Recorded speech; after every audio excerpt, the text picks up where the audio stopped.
साथ जो second part आपने लिखा है ये तो क्वेश्चन का ऐसा नहीं है, ये सेकंड पार्ट तो क्वेश्चन का ऐसा नहीं है, पहला क्वेश्चन ही आया हुआ है पास में। अब चैट भी नीचे जाइएगा। Thank you. यस, अल्लाह का शुक्र जी, वालेकुम सलाम, में ठीक ठाक। आई होप आप लोग सब ठीक होंगे। साथ उसमें ना बड़ा आसान सा आर्गुमेंट है।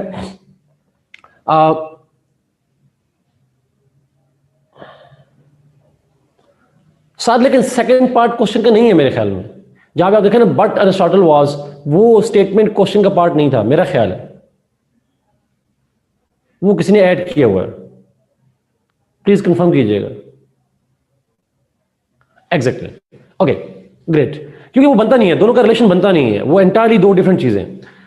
जो पहला क्वेश्चन है ना वो बेसिकली ओके ओके ओके साथ ठीक हो गया, ठीक हो गया। अच्छा, साथ इस तरह से है कि जब आता है ना Plato intends to build a scientific institution जिसके जरिए से वो स्टेट्समैन की ट्रेनिंग कर सके। बेसिकली आर्गुमेंट ये है कि यहाँ पे साइंटिफिक से मतलब सिस्टमैटिक है। या अगर आपको याद हो हमने अरिस्टोटल में पढ़ा था, वहां साइंस से मतलब था based on observation. So observation की बुनियाद पे जो स्टडी थी उसकी हमने बात की थी। यहाँ पे सिस्टम साइंटिफिक से मतलब है systematic. So he is trying, जैसा अगर आप देखें प्लेटो को, तो वो एक जस्टिस के अंदर तीन क्लासिफिकेशन करता है, सोसाइटी को तीन क्लास में डिवाइड करता है, उन्हें फिर एक particular set mechanism of education से गुजारता है। उससे मतलब वहां पे बेसिकली बेसिक आर्गुमेंट ये है कि प्लेटो एक ऐसी स्टेट चाहता था, प्लेटो ऐसी स्टेट चाहता था जो कि साइंटिफिक बुनियाद पे बने। और साइंटिफिक बुनियाद पे बनने का मतलब ये था कि वो ऑर्गेनाइज्ड हो, जहां सोसाइटी के अंदर पेट रोल्स हो, पेट एजुकेशन सिस्टम हो और एक पेट principles of communism. That's what he meant, that's what he meant. तो उसकी बेसिकली आखिर स्टेट की वजह से बात है। यस गनवा, लेकिन वो यहां पे सवाल नहीं है, सवाल यहां पे ये नहीं है, सवाल भी थोड़ा डिफरेंट है। जी Amir Hamza, absolutely that's the point, that's true Amir Hamza.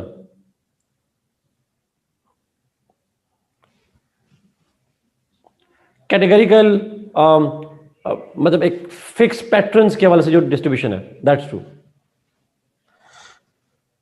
Okay, हमने लास्ट क्लास में पाकिस्तान के कंस्टिट्यूशन किए थे। जी Abdul Rahman, answer remain same, खाली उसको आपने ऑर्गेनाइजेशन के साथ करना। ओके, कॉन्स्टिट्यूशन पे ही चलते हैं जी, कॉन्स्टिट्यूशन की डिबेट ही आगे लेकर चलते हैं। हम दो तीन पॉइंट डिस्कस करेंगे आज। अच्छा, इस सेक्शन में जब आप पेपर 1 के सेक्शन 2 में जाते हैं, पेपर 2 के सेक्शन 2 में, तो पाकिस्तान से रिलेटेड भी कुछ टॉपिक्स हैं जो बड़े इश्यूज इंपॉर्टेंट हैं। मुझे प्लीज कंफर्म कीजिएगा, did you have lectures on 18th नवंबर? जी उसमें रिमशा एक लेक्चर रखेंगे, एक लेक्चर मेरा आपके पास पेपर के लिए होगा।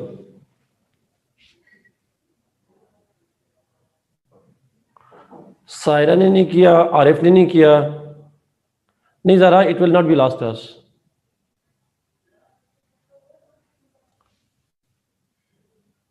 ये कैसे हो सकता है आधों का हो आधों का ना हो?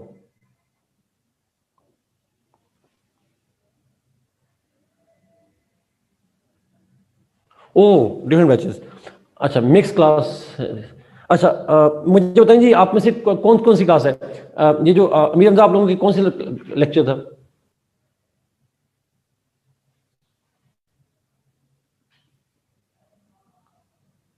बैच 5 का हुआ है। बैच 6 वालों का जी, बैच 3 वालों का, बैच 3 का हुआ है, ओके। और बैच 4? बैच 3 का भी हुआ, बैच 4 नो।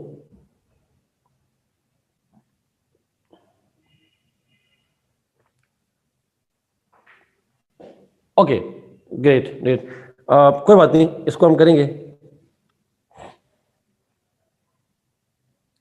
उमर, ये आज की क्लास पॉलिटिकल साइंस की है, but it's topic remain same. दो तीन टॉपिक हैं जो ओवरलैप करते हैं। एक आपका सिविल मिलिट्री रिलेशंस है, वो टॉपिक ओवरलैप करेगा। Thank you. Civil relation overlap करेगा, एक आपका ये वाला डिस्कशन जो है अच्छा मैं अगर आप मुझे इजाजत दें मैं 18th अमेंडमेंट को थोड़ा डिफरेंट तरीके से करवाऊंगा। 18th अमेंडमेंट पे मुझे जिन लोगों का लेक्चर हुआ है मुझे बताइएगा उसके बाद चैलेंजेस हुए हैं। Did you have the challenges to see civil relation, sorry क्या नाम है इस भाई का, फेडरलिज्म या 18th amendment? Yes briefly. Okay, मैं इसी पॉइंट को डिस्कस करूंगा जी, बट फाइन, ठीक है मैं स्टार्ट से करता हूं जी, मैं इसको करवाता हूं जी, एक बैच का नहीं हुआ so I guess we should start that because it's a very important topic.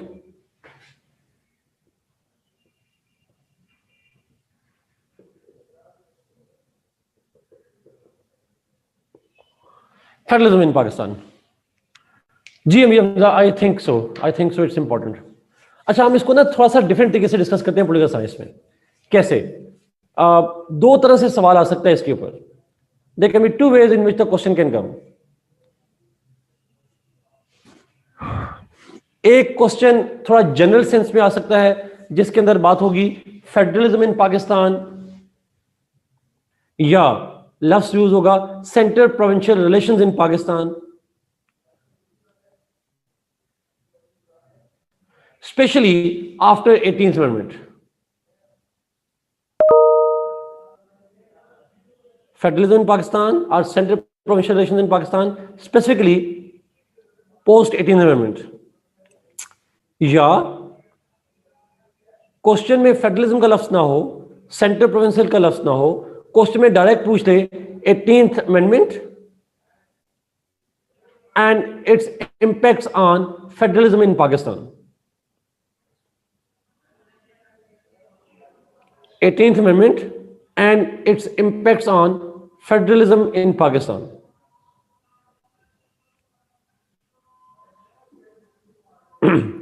अच्छा अब इन दोनों केसेस में you need to know the federal structure of Pakistan from the beginning till 18th Amendment as well. ये current affair तो है नहीं, आपको थोड़ा बैकग्राउंड लिखना पड़ेगा, आपको पास्ट की डिस्कशन करनी पड़ेगी। मैं रिपीट करूं इस पॉइंट को। Even if the examiner does not ask, you have to give the previous federal structure of Pakistan. Yes Amir Hamza, yes all, और उसके अंदर और उसको फेडरलिज्म से लिंक करना पड़ेगा, और फिर उससे बताएंगे कि 18th अमेंडमेंट से पहले फेडरल स्ट्रक्चर कैसा था, how was central provincial relation before that, and now that 18th amendment has been there, तो उसके बाद फेडरल स्ट्रक्चर क्या है और उसके इंपैक्ट्स क्या आ रहे हैं दोनों सूरतों में। Is it clear?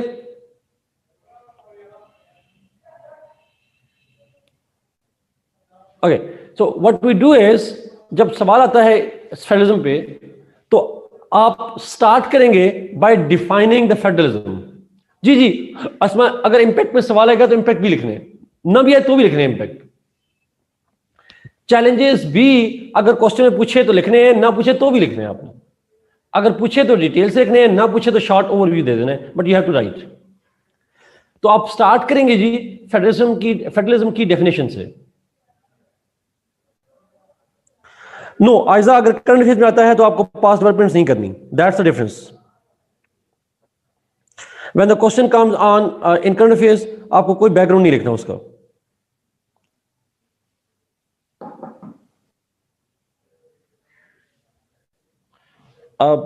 Is it clear अमीर हमजा? यस, बट थोड़ा सा डिफरेंस होगा।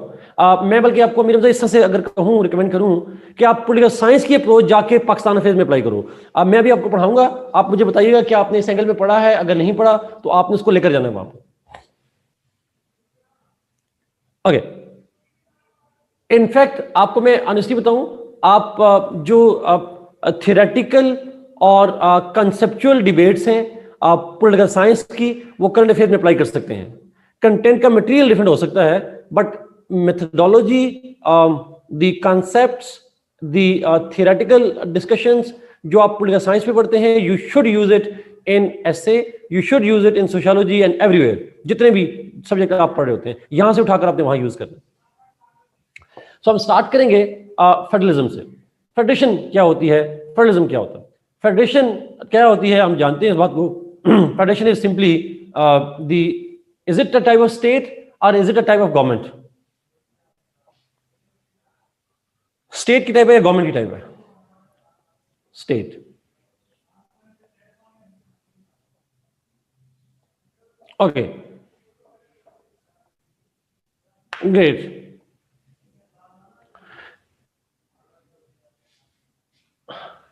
So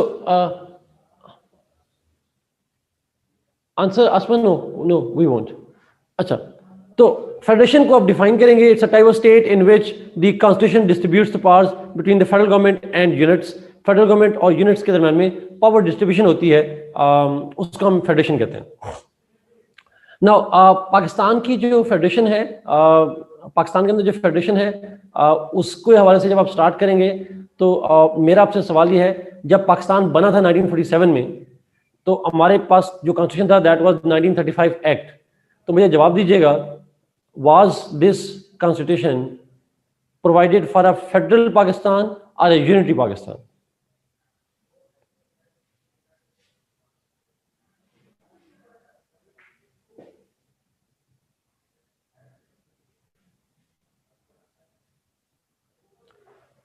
it was declared to be a federal state जी, पाकिस्तान फेडरेशन था। Yes, we were federation from the beginning. 1935 act जो पाकिस्तान का टेम्परेरी, आपने 1935 एक्ट पढ़ा हुआ होगा मेरा ख्याल में, वैसे आइडिया। तो Pakistan was declared to be a federation. और बाय द वे, एक छोटी सी मिसाल दीजिएगा, आप लोग बचपन से जिन्ना साहब की और वो रट्टे लगाते आए हैं, 14 पॉइंट्स और पता नहीं नेहरू रिपोर्ट और जो भी रट्टे शट्टे लगाते रहे हैं, उन तमाम में एक चीज कॉमन होती थी, और वो कॉमन चीज होती थी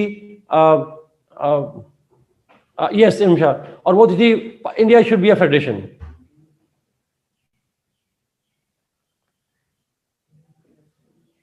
ऐसे ही था, जिना के 14 पॉइंट्स में भी है, प्रोविंशियल टर्म में भी, और लफ्ज लिखा होता था federation, India should be a federation, ये पॉइंट बाकायदा लिखा हुआ करता था उसमें। तो कैसे हो सकता है कि वहां फेडरेशन और बाद में ना हो? और पाकिस्तान वैसे भी मल्टी डाइवर्स कंट्री था।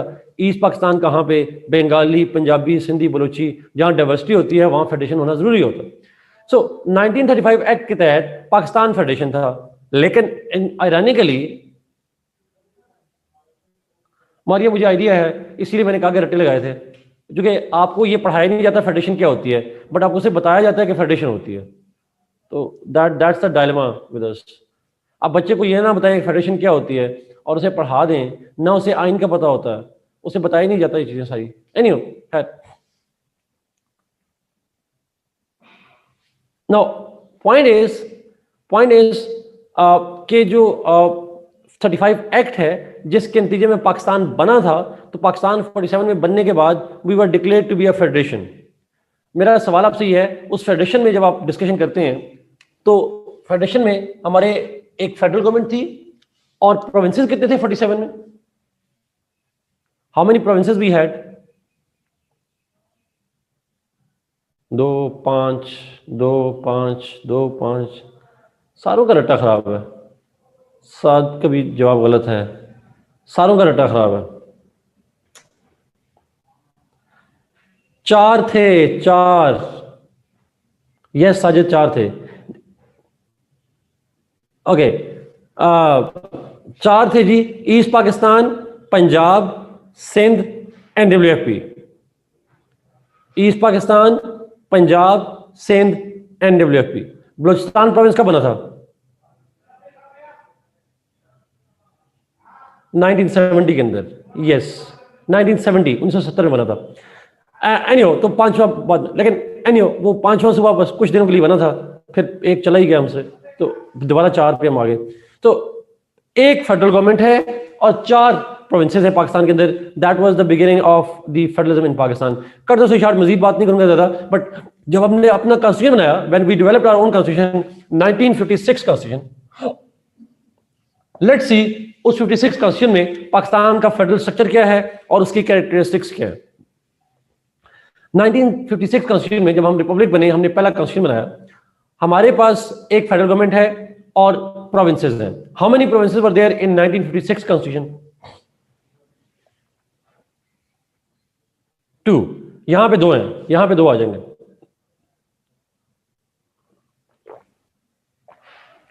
इसलिए 2 आ जाएंगे बिकॉज 19, ये बात मैं पढ़ा भी वैसे चुका हूं आपको, बिकॉज 1955 में 1 यूनिट सिस्टम वाज एस्टेब्लिश्ड। ये मेरे ख्याल में लास्ट क्लास हमने डिस्कस किया था। 1 यूनिट सिस्टम बना दिया गया था जिसमें जो वेस्ट पाकिस्तान के पंजाब, सिंध, एनडब्ल्यूपी वगैरह हैं, इनको इकट्ठा करके एक यूनिट बना दिया गया।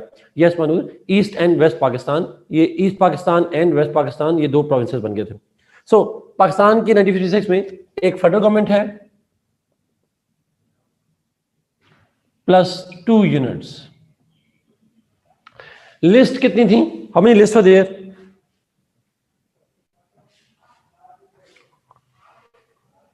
3 लिस्ट्स। कौन से प्रोविंस इकट्ठे किए गए थे जी?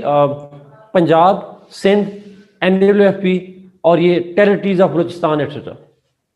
Okay, so there were 3 lists.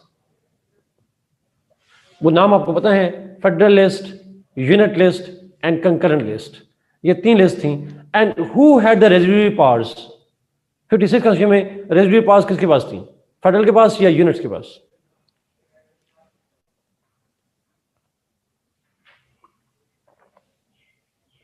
Federal के पास जी, या सेंट्रल लफ्ज लिख दिया, सेंटर भी ठीक है, फेडरल के पास सॉरी। सो इट हैड, तो ये बेसिकली स्ट्रक्चर है। अब यहां पे क्वालिटेटिवली जब आप डिस्कस करेंगे तो ये पॉइंट बहुत जरूरी है जी लिखने का।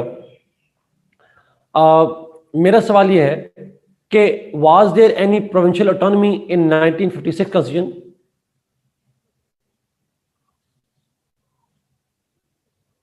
नो, दे हैड, आप ये नहीं लिखेंगे there was no provincial autonomy.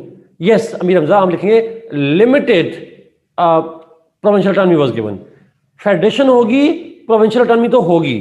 Constitution ने कुछ पावर तो प्रोविंस को देनी है, वो कम देगा तो आप लिखेंगे लिमिटेड ऑटोनॉमी है। बट अमीर हमजा बिल्कुल ठीक लिखा, लिमिटेड ऑटोनॉमी लिखेंगे। वैसे तो मैंने सवाल ये पूछा था थी या नहीं थी, यस और नो, आपने नो लिख दिया, आपने ठीक लिखा। बट अगर कोई पेपर में पॉइंट ऑफ व्यू से लिखेंगे तो आप लिखेंगे eight that time provinces had limited, negligible autonomy at that time. अच्छा, याद रखिएगा एक term, if constitution provides for a limited autonomy, this kind of federation is called centralized federation.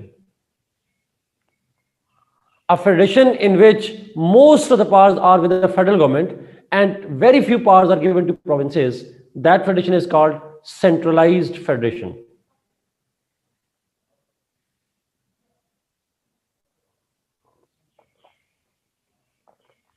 Is it clear?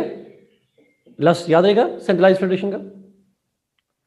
The federation in which provinces have limited powers, or federation in which federal government has most of the powers under the constitution, it is called centralized federation.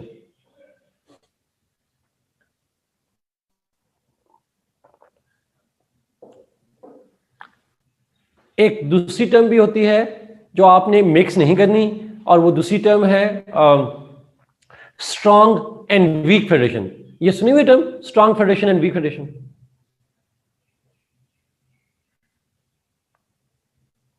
Okay, ये बड़ी well known term है, strong federation and weak federation.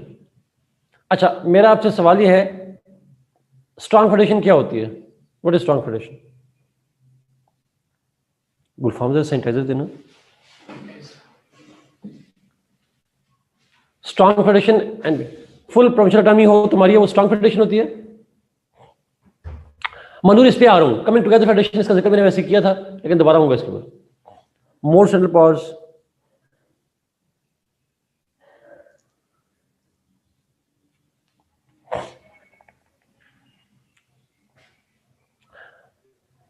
Mustafa, your definition is correct. Mustafa की point ठीक है जी, मैं इसको जरा explain करता हूं। देखें, स्ट्रॉन्ग फेडरेशन वो होती है जिसमें प्रोविंसेस और फेडरल गवर्नमेंट के दरमियान में एक हार्मनी होती है। They are in harmony with each other over the distribution formula. यानी आईने, yes Saad, exactly, happy provinces create strong federation, absolute correct word से। If provinces and federal government are in harmony with each other, that kind of federation is called a strong federation. जहां सारे खुश और खुरम रहते हैं, जहां किसी को किसी से गिला नहीं होता, ऐसी फेडरेशन को स्ट्रॉन्ग फेडरेशन कहते हैं. जहां लड़ाइयां नहीं होती उसको स्ट्रॉन्ग फेडरेशन कहते हैं. जिस तरह हैप्पी लाइफ नहीं होती तो हैप्पी फेडरेशन भी होती है. Amir Hamza, let's not talk about that, इसलिए जरा बाद में आएंगे. बट मेरा सवाल ये है, 1956 में जो कॉन्स्टिट्यूशन था, that provided for federation, centralised federation, 2 provinces थे. Was it a strong federation? Was it a happy federation?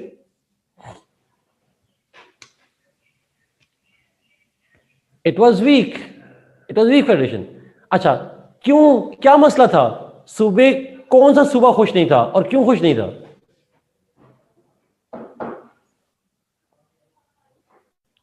Waste Pakistan नहीं, ईस्ट पाकिस्तान नाराज था. वेस्ट पाकिस्तान को क्या होना है, हम तो यहां मजे से रह रहे थे. ईस्ट पाकिस्तान नहीं Mustafa, east Pakistan. Yes, east Pakistan. Now east Pakistan के अंदर प्रॉब्लम क्या था? Why they were unhappy?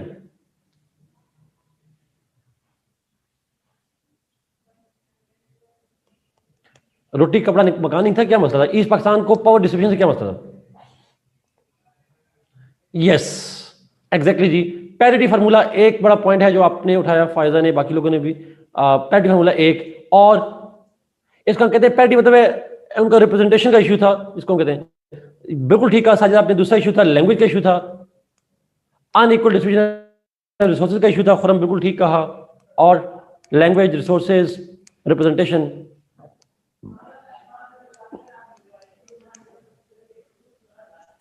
मतलब वो डिस्कशन हो जाएगी, वो और डिस्कशन हो जाएगी. हम उनके चावल खाए जाते थे. अच्छा नहीं, अच्छा लिखें जी. और एक और इनको इशू था बड़ा, लैंग्वेज का इशू, रिप्रेजेंटेशन का इशू. एक था no provincial autonomy. They wanted provincial autonomy and they didn't want to be govern from Karachi. Yes Salim, that feeling of alienation was economic reason भी, पैरिटी का भी, और तीसरी वजह जो है that is they wanted provincial autonomy. और चौथी वजह थी that East Pakistan was more a secular region. They wanted a secular Pakistan. They wanted a secular Pakistan, while West Pakistan was more into a kind of, जिसको कहते हैं religious theocratic ambitions. So they were not happy with the religion thing, they were not happy with the language thing, they were not happy with the parity, they were not happy with the distribution of powers, and they were not happy with less provincial autonomy. So एक जुमले में अपने सारी point लिखने हैं. That's why हम 1956 constitution को कहते हैं, जो फेडरेशन बनाई इस कॉन्स्टिट्यूशन ने, this federal structure established by the 56 constitution created a strong, a centralized federation, but a weak federation. Centralized because most of the powers were concentrated in the federal government, and weak because the East Pakistan had certain reservations on religion, on language, on parity or representation, on distribution of resources and language. Please tell me, is it clear?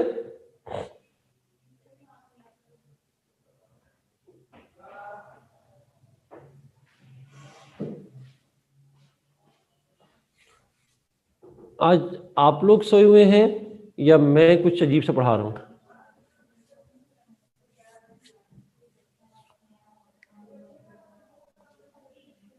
सो रहे हैं आज बच्चे. Make sense.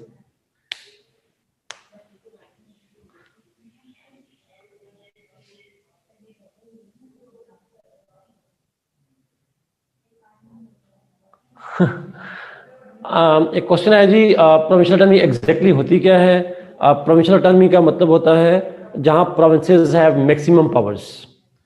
Provincial list में ज्यादा subject हो, constitution province को ज्यादा power दे, उसको हम कहते हैं प्रोविंशियल टर्न। नाश्ते का वेट करें हमारे यहाँ, how lucky you are. Okay, आप लोग नाश्ता कर रहे हैं, हम लोग नाश्ता कहाँ कर सकते हैं। नेक्स्ट चलते हैं जी, 1962 constitution.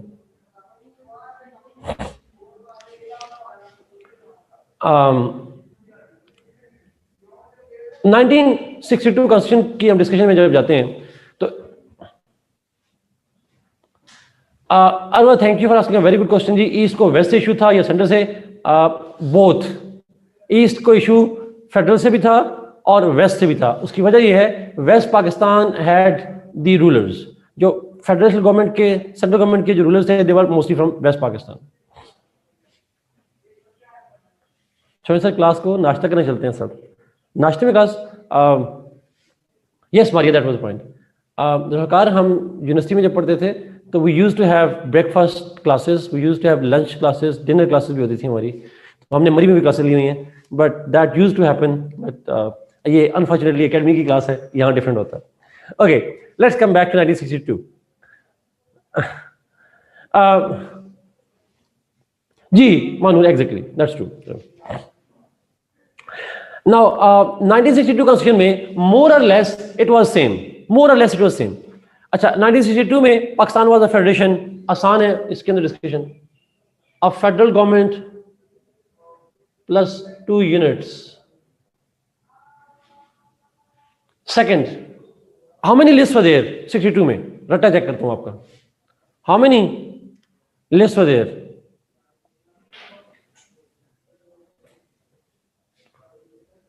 One. Answer is 1. Federalist. There were only Federalist.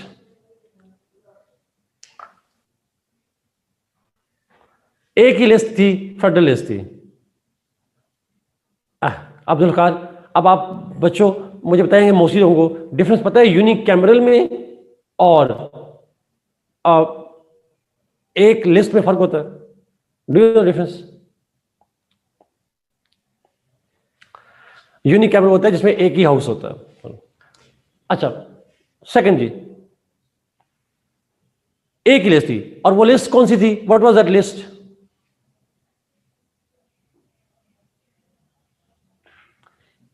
Yes, federal list. There was just federal list ही, फेडरल लेजिस्लेटिव लास्ट। मुस्तफा, आज स्पेलिंग को क्या हो गया? Last, so true. But federal legislative list जो है वो एक ही लिस्ट थी। और रेजिड्यूरी पावर्स किसके पास थी? Who had residuary powers?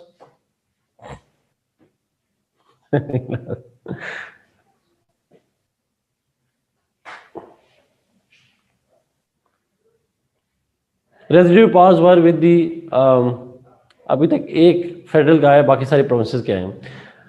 देखें, अगर फेडरल लिस्ट हो और एक ही लिस्ट हो, दूसरी कोई लिस्ट ना हो, तो residuary powers should automatically go to provinces, क्योंकि फेडरेशन का मतलब ही है कुछ पावर तो प्रोविंस के पास जानी चाहिए ना। अगर फेडरल भी प्रोविंस फेडरल के पास, रेजिड्यूरी भी फेडरल के पास, फिर तो हम यूनिटी बन गए ना। तो इसलिए there has to be one list with federal list और residuary powers one with the provinces. अब इस फेडरेशन को हम क्या कहते हैं? It was a centralised federation और नॉट? तो आप इसको अगर पढ़ेंगे तो most of the powers were given to the federal government. It was a weak federation. Residuary powers, residual powers या residuary powers were given to provinces, units कह लें वहां पे। Now it was a weak federation because most of the powers and important powers were placed in the federal list. वो federal के पास है, और even in emergencies provincial subject के ऊपर फेडरल गवर्नमेंट लॉ बना सकती थी। सो इसलिए ये एक बड़ा इंटरेस्टिंग और आयरनिक है that this constitution provides for again a centralised federation. Most of powers were given to the federal government. Was it a strong federation और a weak federation?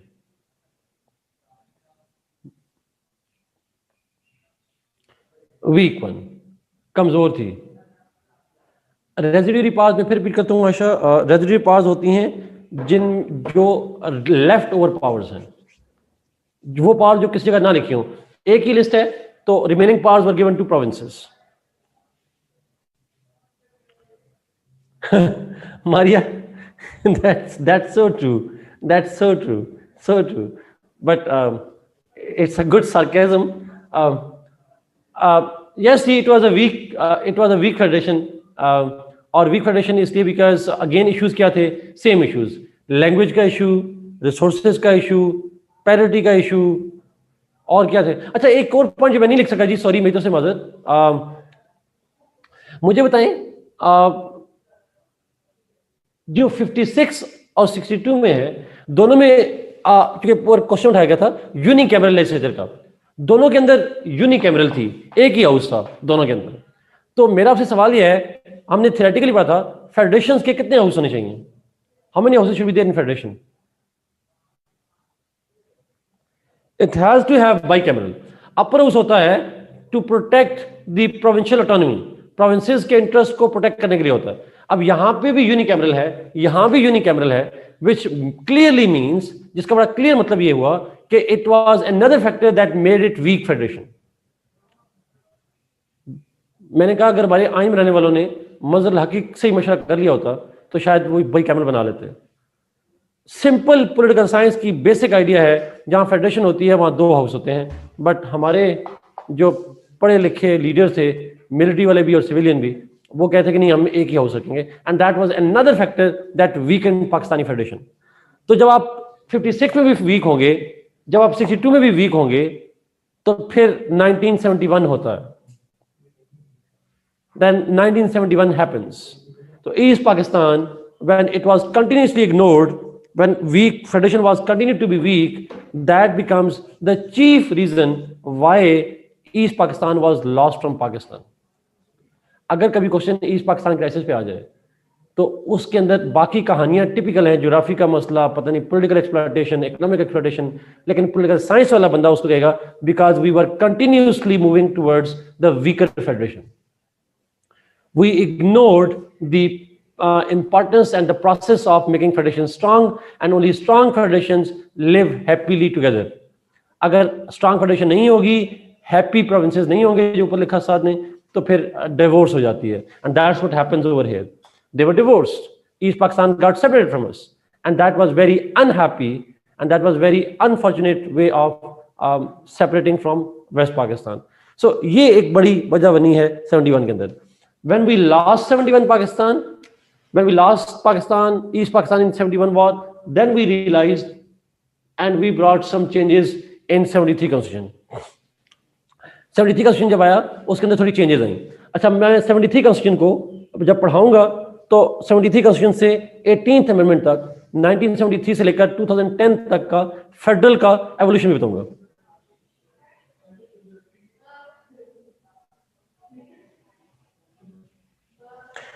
Zulfikar's provinces can legislate through their provincial assembly. List system का houses से कोई link नहीं है. Provinces were to make laws from provincial assemblies. हम तो एक house का मतलब ले रहे हैं, फेडरल लेवल पे, नेशनल लेवल पे एक ही हाउस था. ओके, 73 कॉन्स्टिट्यूशन, जब 73 कॉन्स्टिट्यूशन बना at the time of 73, obviously हम फेडरेशन थे, there was a federal government, and how many provinces now? कितने provinces थे? 4. Good. अगर आप जी, in both constitutions the concentration of powers were in the federal government. अच्छा, मेरा आपसे सवाल है, जब आप 2021 में एग्जाम देंगे या नहीं देंगे, अगर आप में से कोई बंदा जो एग्जाम ना दे 2022 में दे, is there anybody who will give exam in 2022? तो आप उसको जरा फॉलो करते रहिएगा. If yes then you should follow के ये आप सारे बदल गए हैं. तो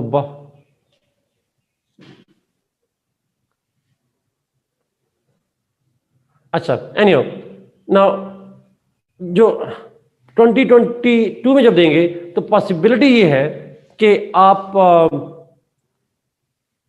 कोरोना हो गया, किसी बच्चे को कोविड हो गया, अल्लाह माफ करे, यंग लोगों को कुछ नहीं कहता, oh my god, oh my god, अल्लाह सबको अपनी हिफाज़त में रखे जी। ये 3 ख़वातीन को हुआ है। हाँ, हॉस्पिटल ड्यूटीज से, ये हॉस्पिटल ड्यूटी से हो जाता है। That make sense. वैसे वुमेन, मेरे ख्याल में अगर मैं गलत नहीं हूँ तो वुमेन इम्यून सिस्टम स्ट्रांग है against COVID compare to man, जो अभी तक स्टडीज मैंने पढ़ी हैं।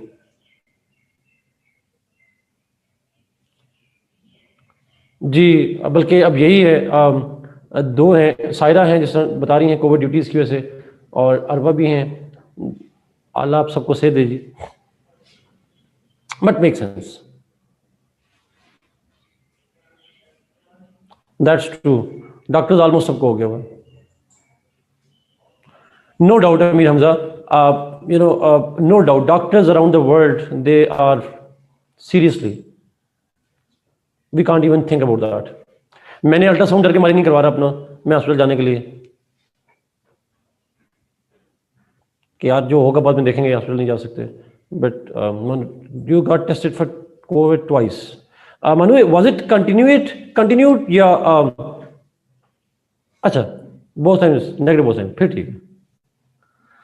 एनीवे, 2022 से बात चली थी। नाउ बट ऑब्वियसली इसमें काफ़ी हद तक अगर मैं आपसे कहूँ तो मेरा आर्गुमेंट यही होता है कि मेंटली स्ट्रांग होना चाहिए इंसान को। मेंटली स्ट्रांग होना बहुत ज़रूरी होता है। You need to be strong. और यंग लोग होते हैं माशाल्लाह से, I understand, they are really strong people. आपकी जनरेशन अच्छी जनरेशन है। अगर तो 2022 में जाना है अपने एग्जाम में, तो पॉसिबिलिटी ये है कि आप 5वां प्रोविंस भी बन जाएगा। वो आप उसको फॉलो कर लीजिएगा अगर होता है तो, जीबी के, क्योंकि इस साल तो चांसेस कम ही है सर। बट अगर बन गया तो आप उसको देख लीजिएगा, you will add to that. But हम 73 में, जब 73 कॉन्स्टिट्यूशन 1973 के टाइम पे, उस वक्त में हम उस फेडरेशन को देख रहे हैं। एक फेडरल गवर्नमेंट, 4 प्रोविंसेस। कितनी लिस्ट थी at the time of 1973?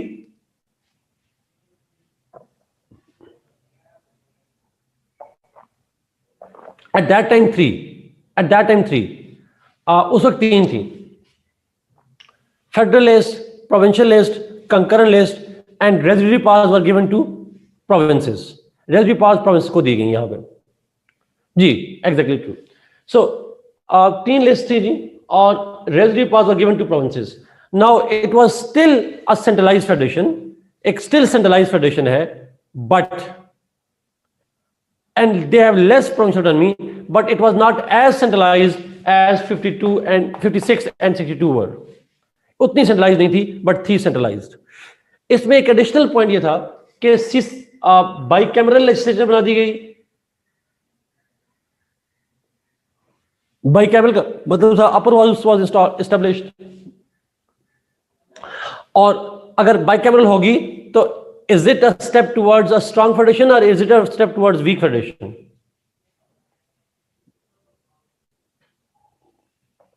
Yes, तो ऐसा नहीं था कि बाइकैमरल बनाने से स्ट्रांग फेडरेशन बन गई थी, but it was a step towards strong federation. दूसरी चीज,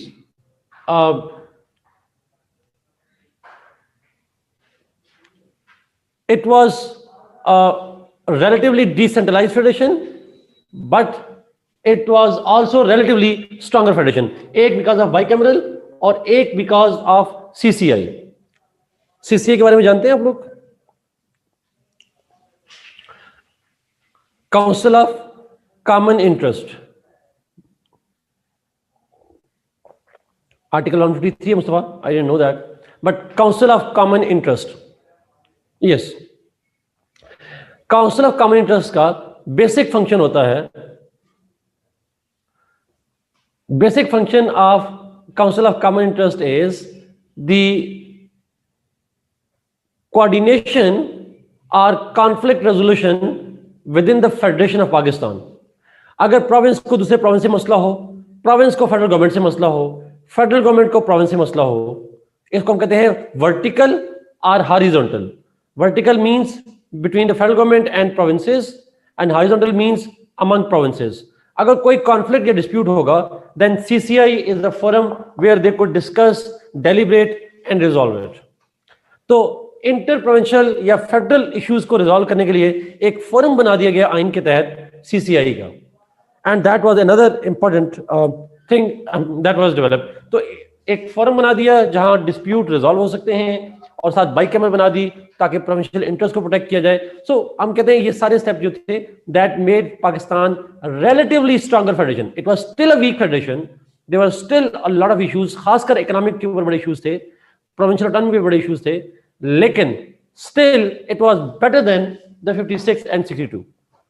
तो अगर हम इसको सम अप करें तो हम कहते हैं 1973 constitution initially provided for not an ideal federation but better than what it was previously, उससे बेहतर थी। फिर 1973 कॉन्स्टिट्यूशन में कुछ अमेंडमेंट्स होती रही, जिनमें से एक अमेंडमेंट है 8th अमेंडमेंट। अब बताइए, ये पढ़िए अपनी 8th अमेंडमेंट। नो मी हमजा, उसके बाद मैं बात दूंगा, करंटली आऊंगा, उसको दो अलग काम करते हैं। अच्छा, ड्यूरिंग जियाउल हक इरा जी 8th अमेंडमेंट पास हुई। उस 8th अमेंडमेंट में एक प्रोसेस जी रिवाइवल ऑफ कॉन्स्टिट्यूशनल ऑर्डर। मेरा आपसे एक सवाल है कि जब 8th अमेंडमेंट हुई तो उसके अंदर प्रेसिडेंट के इलेक्शन का मेथड चेंज किया गया, और मुझे याद है मैंने आपको बताया था ये बात। और मेथड में चेंज ये थी कि in the 8th amendment the provincial assemblies also to play role, the provincial assemblies were also to play the role in electing the president. ऐसे ही था?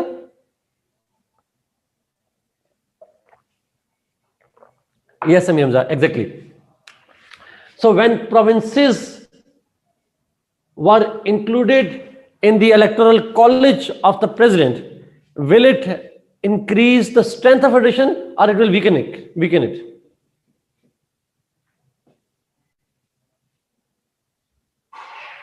Yes, it has been a step towards empowering provinces and therefore it helped in strengthening the federation. यहाँ पे एक वो advantage है। अच्छा, फिर मैं डायरेक्ट जंप करूंगा 18th अमेंडमेंट पे। यस, वन सेमी प्रेसिडेंशियल था, true. We'll jump to the 18th amendment. दरमियान में और भी डेवलपमेंट्स बड़ी इंपॉर्टेंट है। चले मैं इसको जरा एक्सप्लेन कर देता हूं, अगर आप डेप्थ में जाना चाहें तो जा सकते हैं। उसके अंदर आप लोगों ने पढ़ा होगा 8th अमेंडमेंट में 58(2)B was added up. Yes, Manu, we need to. Yes, 58(2)B में क्या था? President could dissolve the National Assembly discretionally. वो डिस्क्रेशनरी पावर है, वो जब चाहे डिसॉल्व कर सकता है। अच्छा, अब मेरा एक सवाल है, क्या गवर्नर्स भी प्रोविंशियल असेंबलीज को डिसॉल्व कर सकते थे under the 8th amendment?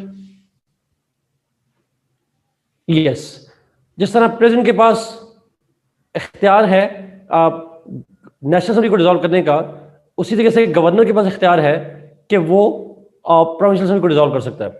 Who is governor bye the way? Governor कौन होता है? What is his office?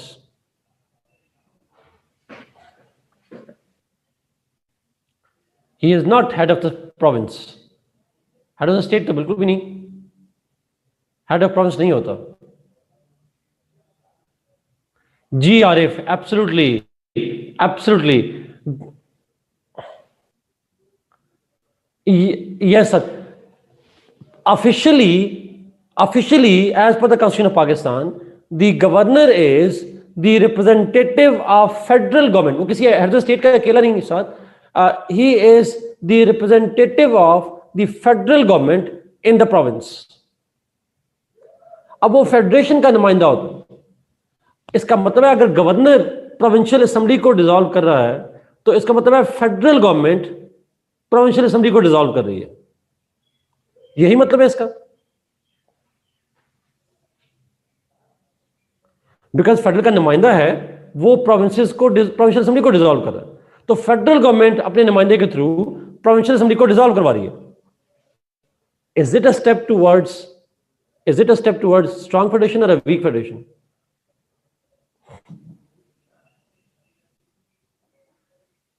It is definitely a weak, because provinces को फेडरल गवर्नमेंट जब चाहे डिसमिस कर दे, या फेडरल गवर्नमेंट का नुमाइंदा जब चाहे डिसमिस कर दे. This is the dilemma, this is the dilemma. So 8th amendment में जहां प्रोविंशियल पावर बढ़ाएगी इन इलेक्टिंग द प्रेसिडेंट, वहां प्रोविंसेस को, प्रोविंशियल असेंबलीज को डिसमिस करने का इख्तियार फेडरल के नुमाइंदे को दे दिया गया. It was kind of centralisation की तरफ मूव किया. Federal government got more powers. अच्छा, no, answer is governor powers should not be there. There shouldn't be governors in Pakistan. जी उमर, it was. अब नहीं है. अच्छा, 13th amendment जब हुई, in 13th amendment this governor's power was taken away. Governor की power वापस ले ली गई 13th amendment में in 1997. दूसरे लफ्जों में प्रोविंस पावर, प्रोविंस के ऊपर फेडरल का कंट्रोल खत्म कर दिया गया. So again it liberated provinces from the control of the federal government. This happened in 13th amendment, 13वीं अमेंडमेंट 1997 में.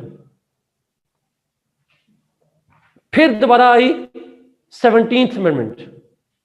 जी एग्जैक्टली, फिर आई 17th अमेंडमेंट. 17th amendment में again governors had the power to dismiss the provincial assemblies. They again got the power to dismiss the provincial assemblies. So Pakistan में जब ये जो zigzag है, ये जो गेम थी, that was being played with the provinces. कभी उनको डिसमिस करने का इख्तियार गवर्नर को दे दिया जाता था, कभी नहीं दिया जाता था. So it was a playground for Pakistan's provinces. There was no surety of provincial autonomy in these amendments. 8th amendment और 17th amendment दोनों ने जो provinces हैं उनको डिसमिस करने का इख्तियार गवर्नर्स को दिया. बल्कि 13th amendment के अंदर the power was taken away from the governors. और 13th amendment किसके दौर में हुई थी?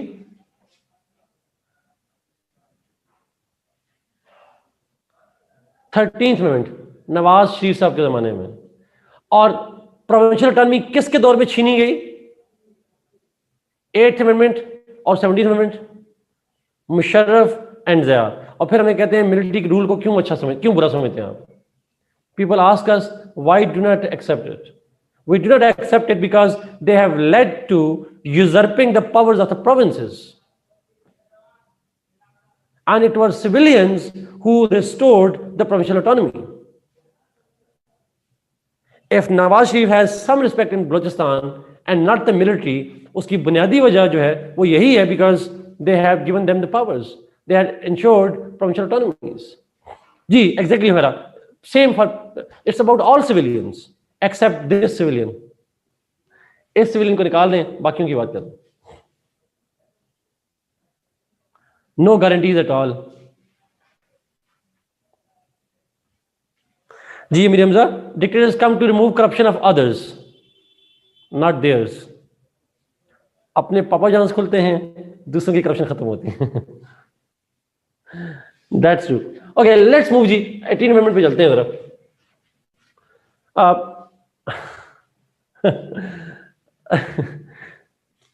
मुस्तफा अल्लाह बचाए बस, कोरोना का एज है. अच्छा मेरा एक सवाल है आपसे, ये बैकग्राउंड लिखना बहुत जरूरी है इन आर्ट. देखें ये सारी चीजें आपको शो करेंगी कि पाकिस्तान के अंदर डिफरेंट टूल्स वर यूज्ड, जिसके जरिए से जो प्रोविंशियल ऑटोनॉमी है that was taken away from them. Notes मिलेंगे. कौन से नोट? बैंक नोट खुलत या इसके लेक्चर के नोट्स? इसके नोट्स नहीं, रीडिंग्स पढ़ी हैं आपको दिए हुए हैं.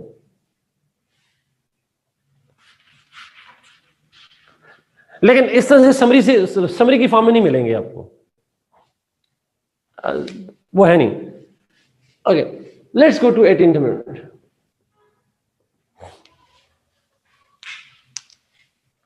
नाउ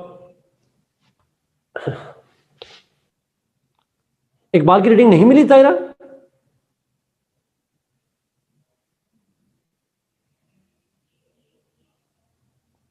आप में से कोई एक मुझे मेल कर दे, मैं आपको सेंड कर दूंगा जी, आप प्लीज शेयर कर दीजिएगा। सॉरी, मैंने असल में सारी चीजें सेंड की होती हैं। Very important Ayesha. ओके, चलिए अभी ब्रेक होती है, ब्रेक में जाकर मैं करवा देता हूं। मैम राजी हैं? मैं मैम राजिया को क्या कभी अभी ब्रेक में करा दूंगा। Okay fine Abdul Rahman.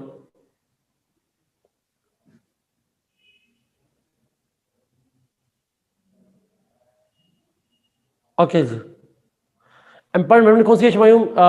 Obviously 18th amendment is important, 18th ही इंपॉर्टेंट।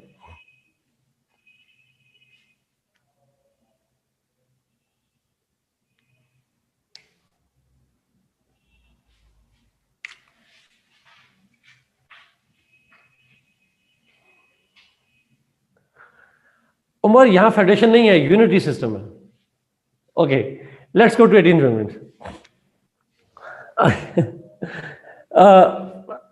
नाउ 18th amendment पे डिस्कशन करते हैं जी। 18th amendment पास हुई थी 2010 के अंदर, इट वाज पास्ड इन 2010, और 2010 के अंदर जब ये पास की गई तो it was pass with almost near consensus था, और तमाम पार्टीज के दरमियान में। It's the lengthiest amendment in Pakistan history. ये पाकिस्तान की हिस्ट्री की लेंथीएस्ट अमेंडमेंट है। Please correct me if I am wrong. 110 articles were changed under this amendment. 110 के करीब, 97 जमशेद, मैंने 110 सुने हैं। अगर कोई थर्ड पार्टी डिस्प्यूट रिजॉल्व करे हमारा। सेंचुरी मेरे ख्याल में पूरी हुई थी, बट एनीवे जितने भी थे, बट इट्स द लेंथ 110, मैंने भी यही पढ़ा Zeeshan. So yes, it's the lengthiest the amendment in the Pakistan history. उससे पहले थी 8th अमेंडमेंट, नहीं 8th was lengthiest at that time, लेकिन उसके बाद 8th ने आर्टिकल किए थे 65 के करीब, नवीद 60s में थे उसने। इस ये जो अमेंडमेंट है ये it's bigger than that. Anyway 2010 के अंदर जब अमेंडमेंट की गई, इसके अंदर देखते हैं what were changes that were brought. अच्छा, मैं फोकस करना चाह रहा हूँ फेडरल से रिलेटेड अमेंडमेंट्स पे।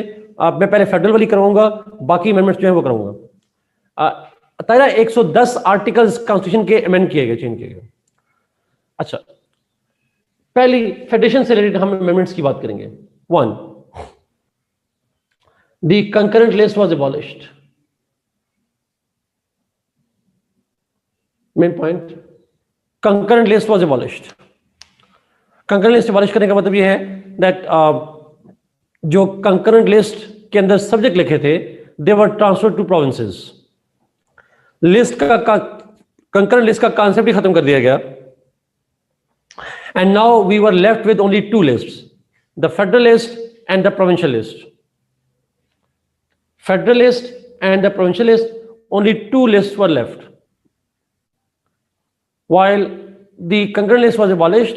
और concurrent list में जो subjects लिखे थे, all of those subjects were transferred to provinces except one।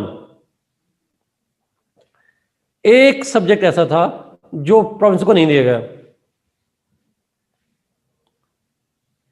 कोई बताएगा कौन सा सब्जेक्ट था?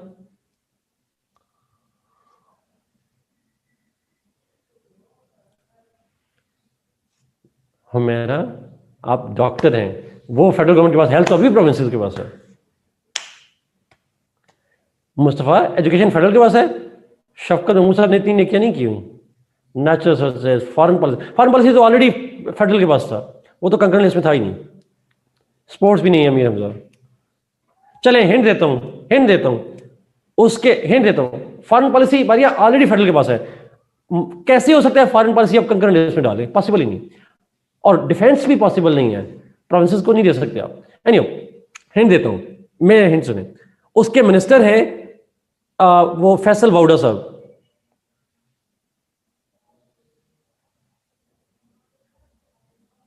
नहीं अमीर, वाटर रिसोर्सेज फोरम, एग्जैक्टली।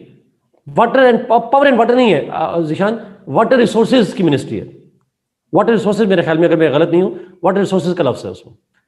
अच्छा, मैरीटाइम की अलग मिनिस्ट्री है जी, federal minister for water resources. Water resources जो है जी, वो जो पावर है वो लिस्ट में से दे दी गई फेडरल गवर्नमेंट को।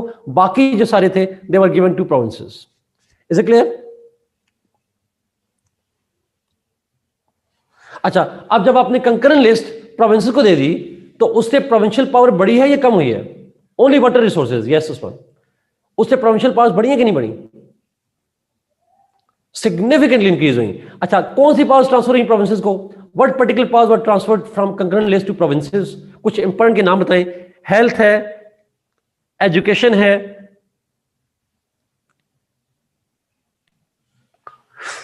साथ नो, अभी आऊंगा उसके ऊपर आऊंगा अभी।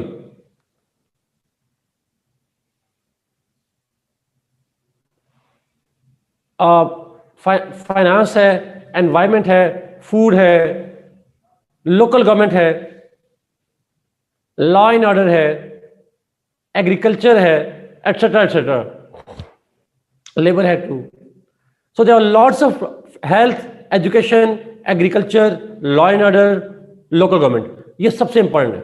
बट ऑब्वियसली साथ बाकी भी हैं, population welfare, labour, food, finance, ये सारी की सारी पावर जो है they were transferred to provinces. Is it clear?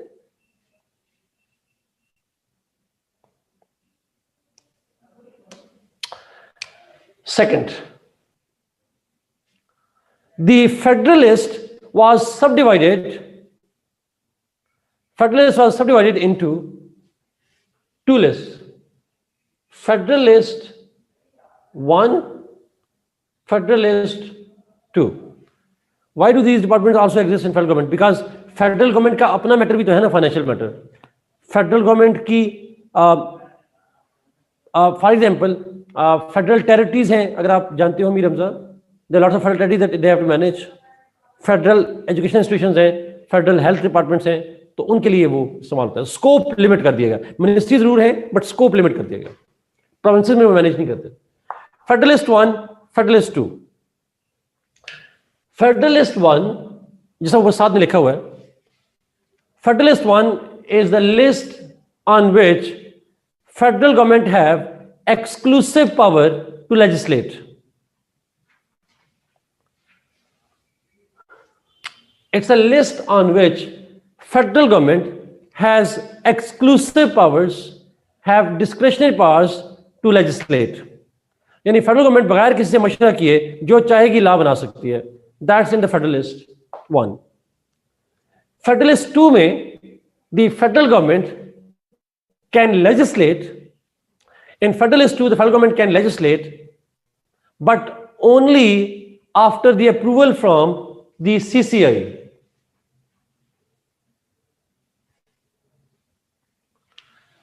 Federalist 2 में जो सब्जेक्ट्स लिखे गए हैं उन पे लॉ मेकिंग फेडरल गवर्नमेंट करेगी after the approval from the CCI, council of common interest. और आई अज्यूम आपको बेसिक आइडिया होगा, मेजॉरिटी मेरे सर, मेरा नहीं ख्याल कंसेंसस पॉसिबल है। आई डाउट दैट, वैसे bye the way I am not 100% sure, अगर कोई आप से कंफर्म कर ले, लेकिन मेरा ख्याल CCI में मेजॉरिटी वोटिंग होती है, बट इसको कंफर्म कर लीजिए। जिशान कंसेंसस से होती है। जिशान मैं शुरू में यही समझा था, बट मैंने किसी जगह पे पढ़ा था कि मेजॉरिटी से वोटिंग होती है, बट एक दफा प्लीज वेरीफाई कर लीजिएगा। If Zeeshan you are sure तो देन फाइन, अदरवाइज एक दफा वेरीफाई कर लीजिएगा जी आप लोग। नेशनल इकोनॉमिक काउंसिल और है, नेशनल इकोनॉमिक काउंसिल पे नहीं आता। फेडरलिस्ट 2 में जो CCI है, ओके जिशान श्योर है जी, so let's assume it's a consensus. So CCI council of common interest है, इसके अंदर होते हैं प्रोविंशियल रिप्रेजेंटेशन भी होती है। अब भी आऊंगा CCI की डिस्कशन में। So in other words, provinces had a role in legislation related to Federalist 2 subjects. CCI has been given, yani provinces have been given a role in legislation related to subjects mentioned in the Federalist 2. अब जरा evolution check कीजिएगा, ये जुमला अगर आप सुनेंगे तो आपको बड़ा अच्छा लगेगा, मेरे ख्याल में बड़ा अच्छा इंप्रेशन पड़ता है। 56 कॉन्स्टिट्यूशन में 3 लिस्ट थी और एक रेजिडुअरी पावर्स, उन 4 में से 3 का इख्तियार फेडरल के पास था। फेडरलिस्ट का भी इख्तियार फेडरल के पास, कंकरेंट लिस्ट में अल्टीमेट अथॉरिटी फेडरल की, और रेजिडुअरी पावर भी प्रोविंसेस के पास, फेडरल के पास। प्रोविंसेस के पास बच बचा के सिर्फ प्रोविंशियल लिस्ट थी, यूनिट लिस्ट। 1973 में फेडरल के पास एक लिस्ट बची, अब 56 में 3 थी आउट ऑफ 4। अब 73 में 18th अमेंडमेंट के बाद फेडरल के पास एक लिस्ट, और वो लिस्ट भी पूरी नहीं उनके पास।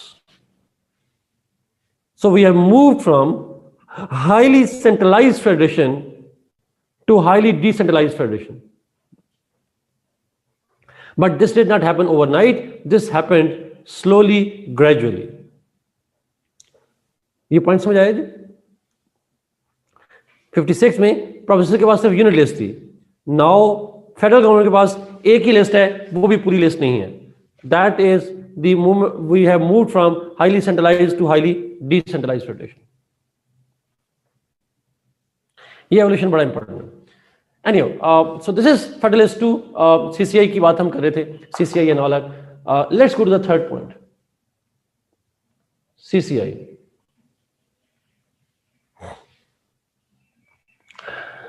CCI के बारे में कुछ चेंजेस की गई, दो मेन चेंजेस थी। There are two main changes. One, तो ये सेकंड पॉइंट ये आ जाएगा। CCI का जब बनी थी 73 में, मौजूद तो पहले से है, बट उसका बुनियादी मैंडेट था कि वर्टिकल और हॉरिजॉन्टल कॉन्फ्लिक्ट रेजोल्यूशन को सॉल्व करना।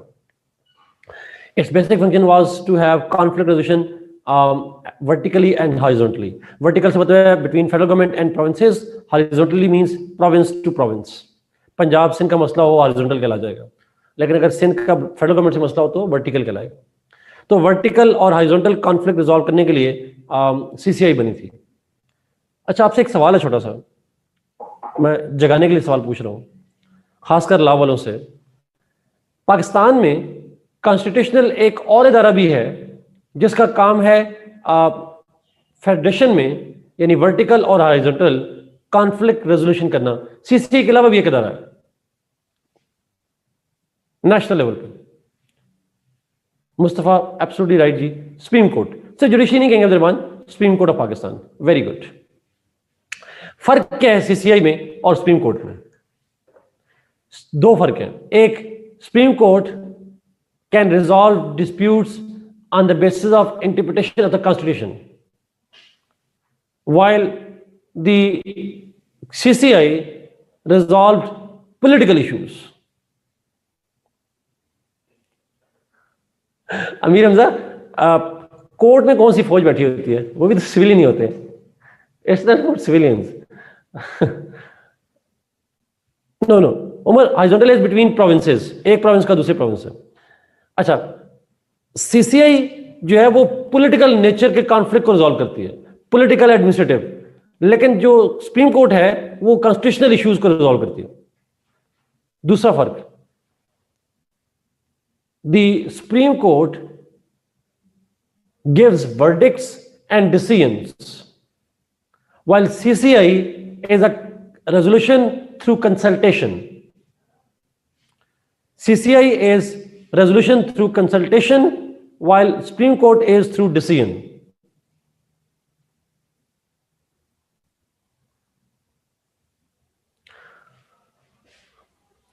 कैसे कुरातलैन, अगर आप इसको एक्सप्लेन कर लें, why they are not truly represented?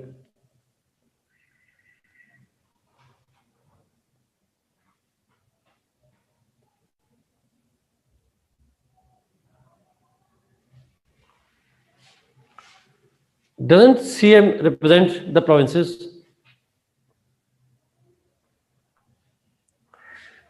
अच्छा,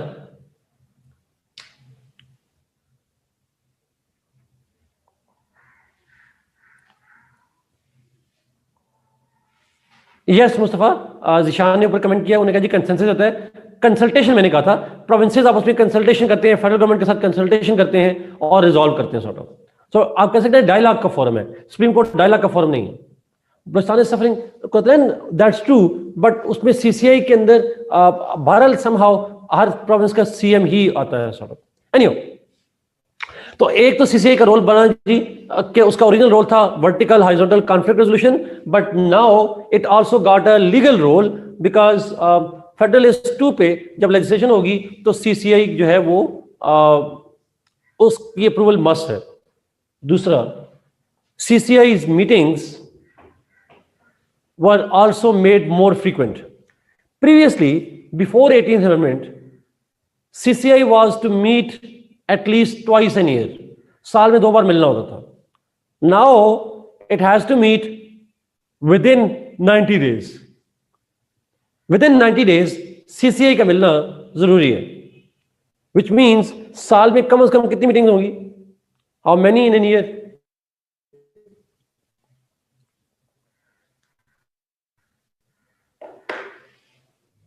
24 मुस्तफा, माय गॉड, 4 6 नहीं, math 90 90 days 90 okay, so 90 days, yes Umar, exactly 2. So ये दो, so CCI was more asked to meet more frequently than previously before that. वैसे इस पे अमल कभी नहीं हुआ. It was never practiced. ना नवाज साहब ने किया. नवाज साहब कहते हैं आइन को फॉलो नहीं करते मिलिट्री वाले. तो उनसे किसी ने पूछा आप भी तो CCI की मीटिंग बुलाते नहीं रहे. आइन में लिखा है 4 बार मीटिंग होना लाजमी है, आपने बुलाई साल में 4 बार. धन्यवाद. मसला ये है कि अपनी मर्जी की इंटरप्रिटेशन, हम अपनी मर्जी की कुरान की आयतें उठा लेते हैं, अपनी मर्जी की हदीस उठा लेते हैं, और हमारे जमहूरियत वाले अपनी मर्जी के आर्टिकल उठा लेते हैं कि यहाँ पे वायलेशन हुई और यहाँ पे नहीं हुई. But it's a very important one and unfortunately all the governments have failed. इसका मतलब है हमारे पाकिस्तान में CCI की मीटिंग का कॉन्स्टिट्यूशनली ना होना, this only shows that we are aversive to dialogue process. हमें डायलॉग्स अच्छे नहीं लगते, हम डिसीजन लेना जानते हैं, हमें डायलॉग करना, डिस्कशन करना, कंसल्टेशन करना अच्छा नहीं लगता. Exactly, Munisa, that's true, and that's a dilemma over here. तो ये CCI का जो बड़ा dilemma है वो यहाँ पे ये important. 4th point, hard talk. Exactly.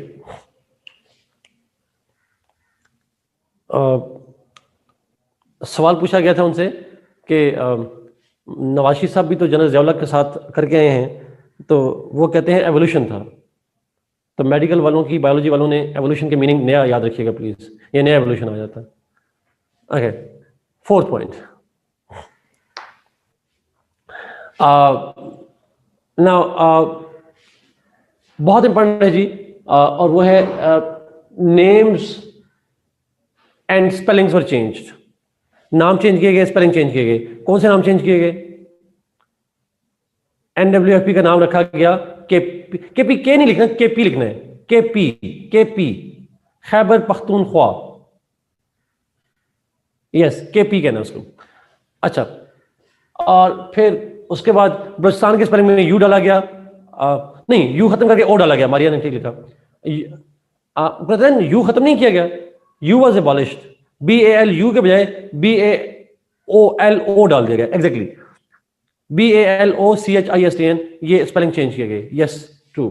और फिर सिंध के स्पेलिंग चेंज किए गए. सिंध में H was added up, SIND. Yes, exactly, true Maria. Sindh to Sindh was added up.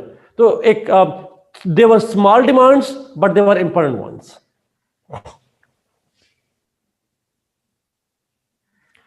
अच्छा, there was provision related to NFC.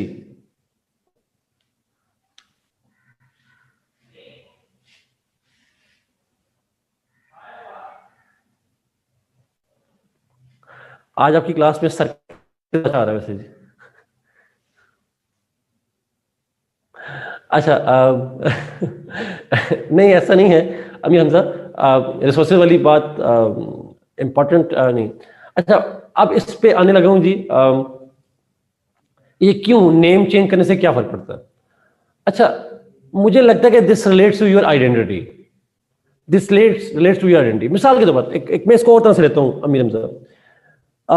मैं ये समझता हूं कि देखें, आप एक प्रोविंस हैं and you want to be named yourself.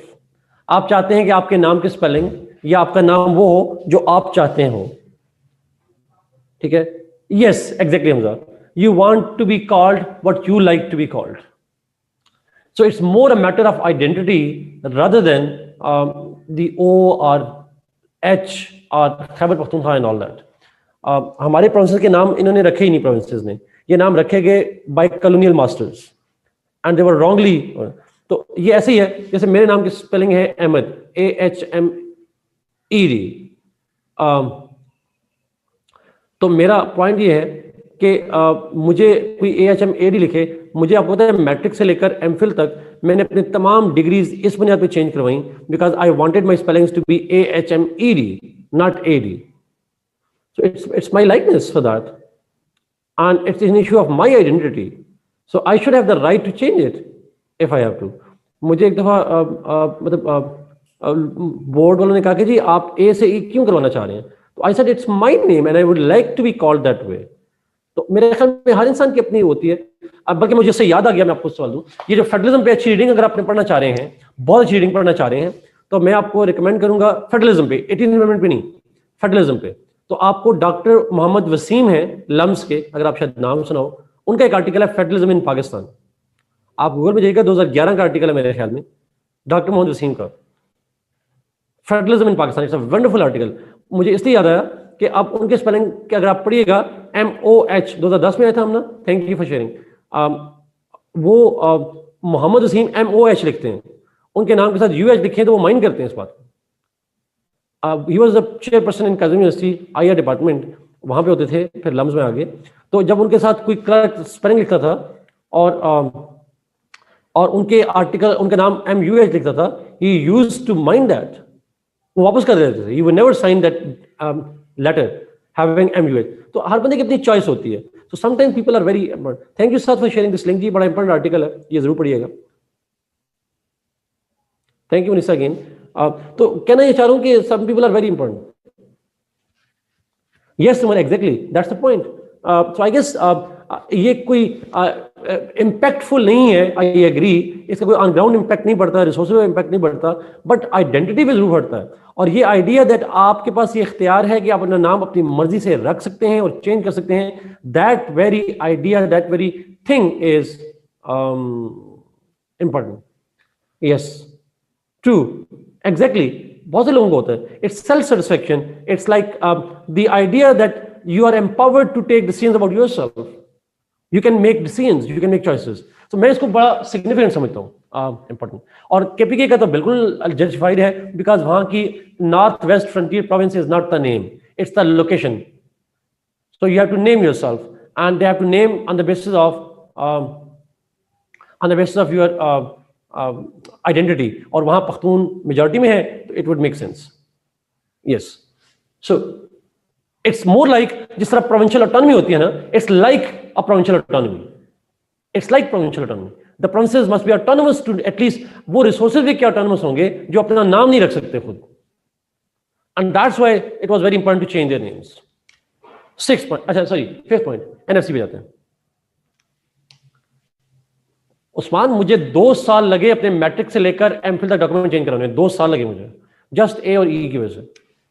But I had to because I like it. NFC. अच्छा,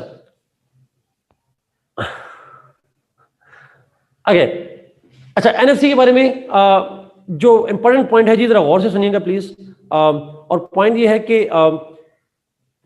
NFC फार्मूला तो चेंज नहीं किया, कॉन्स्टिट्यूशन में फार्मूला नहीं होता. NFC के अंदर सबसे जो इंपॉर्टेंट चेंज थी, that was the fact that this constitution said NFC award cannot reduce the share of provinces. The Constitution provided under 18th Amendment that the share of provinces cannot be reduced. Increase किया जा सकता है, but provinces का share जितना था 2010 में, what it was in 2010, it could not be reduced. तो मेरा आपसे सवाल यह है, 2010 में 7th NFC एनफोर्स हो चुका था, और उस 7th NFC में कितने शेयर थे प्रोविंसेस के? What was the share of the provinces? जिन लोगों ने NFC पढ़ा हुआ,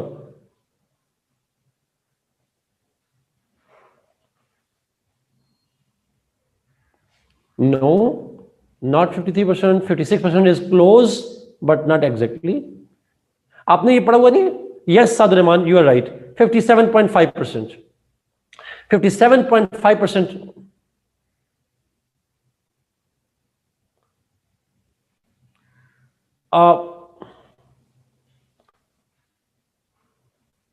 अच्छा, तो जो वही वाली बात ना उस्मान, वही सेम वाली बात हो जाएगी. So the question is provinces share जो है 57.5% है, फेडरल गवर्नमेंट का शेयर बन जाएगा 42.5%. सो फेडरल का शेयर कम हो सकता है, प्रोविंसेस का शेयर अब कम नहीं होगा. This thing was added into the constitution of Pakistan. This again a wedge, इसको हम कहते हैं provincial financial economy was ensured. Province की फाइनेंशियल इकोनॉमी जो थी that was ensured through this way. Is it clear? Sixth point. The power of governor's power to dismiss provincial assembly was taken away. 18th amendment में now the governors could not dismiss or dissolve the provincial assemblies. ये भी important point है. Seventh, last,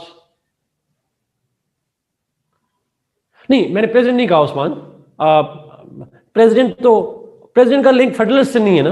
president तो national assembly को dismiss करता है, national assembly का federation से लिंक नहीं है. हम तो प्रोविंसेस की बात कर रहे हैं. वो वैसे तो प्रेसिडेंट की पावर खत्म कर दी गई, बट हम उसको लिखेंगे नहीं. हम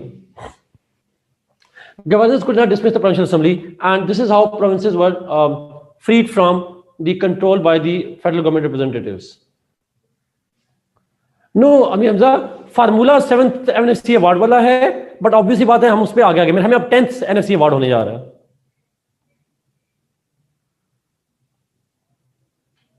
now we moving towards the 10th award, but formula वही चल रहा है पीछे वाला.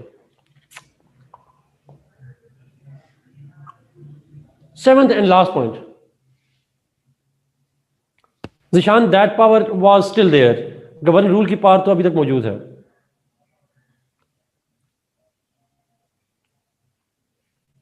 Okay, 7th point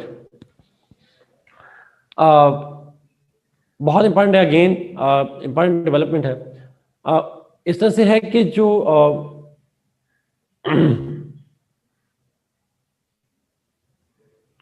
Zeeshan governor rule की बात करें.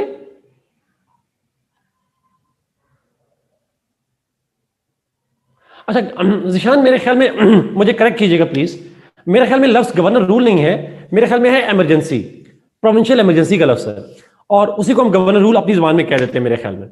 अच्छा, होता इस तरह से है कि जो प्रोविंशियल इमरजेंसी है, अब पहले लगाती थी फेडरल गवर्नमेंट, अब लगेगी प्रोविंशियल असेंबली अगर रेजोल्यूशन पास करेगी तो गवर्नर रूल लगेगा, इमरजेंसी लगेगी. ऐसा ही है.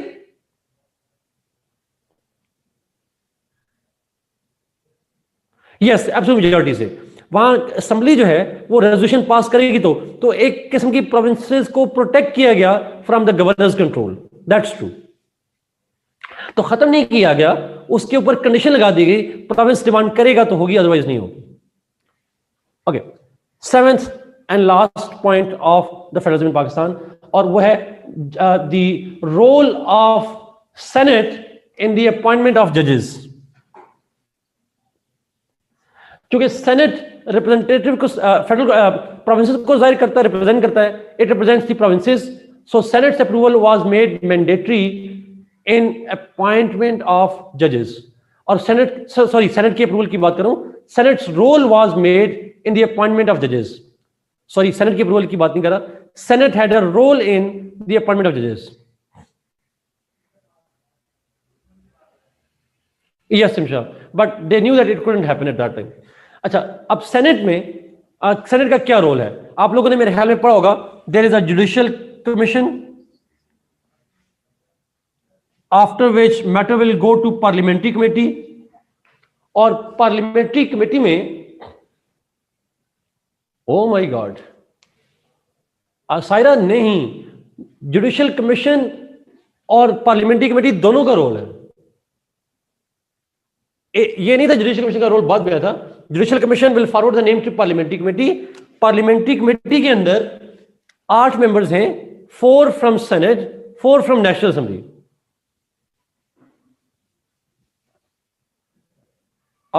सायरा 19th अमेंडमेंट के बाद पार्लियामेंट्री कमेटी की पावर्स को बढ़ाया गया है, इट हैज इंक्रीज्ड। कैसे? Because now it was clearly written that parliamentary committee can send the names back to judicial commission but only after explaining the reasons. वो reason देगी why it is rejecting or refusing to accept the names given by judicial commission. लेकिन उसका role खत्म तो, ये कम तो नहीं हुआ। आपने जो वालिश लिखा है मेरे ख्याल में कम भी नहीं हुआ। It can still send back proposals to judicial commission but with the note stating the reasons. साथ इसको मैं और तरह से देखता हूं, नहीं वो तो ठीक बात है, मेंबर्स ज्यादा होने से पावर तो नहीं बढ़ती। साथ कैसे पावर बढ़ी है उसकी?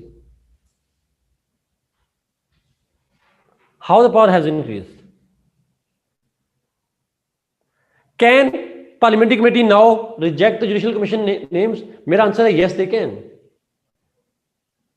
ओके साथ वही ऐसा था, ये कॉम्प्लिकेटेड डिबेट है, थोड़ी सी कॉम्प्लिकेटेड डिबेट है। मैं इसको शॉर्टली बताता हूं, अगर आपको समझ नहीं आए किसी को तो कोई बाकी लोग ना प्लीज लिखिएगा। वही ये था कि जब ओरिजिनल कॉन्स्टिट्यूशन था, क्योंकि मैं इसका फर्स्ट हैंड विटनेस हूं जब ये हो रहा था सारी डिबेट, वही ये था कि जब पहली दफा 18 अमेंडमेंट पास हुई, उसमें लिखा गया जुडिशियल कमीशन नेम देगा पार्लियामेंट्री कमेटी को, पार्लियामेंट्री कमेटी शॉर्टलिस्ट करेगी, आगे नाम भिजवा देगी। तो पावर डिफाइन नहीं थी कि इन दोनों का आपस में क्या रिलेशन होगा, क्या पार्लियामेंट्री कमेटी रिजेक्ट कर सकती है या नहीं कर सकती।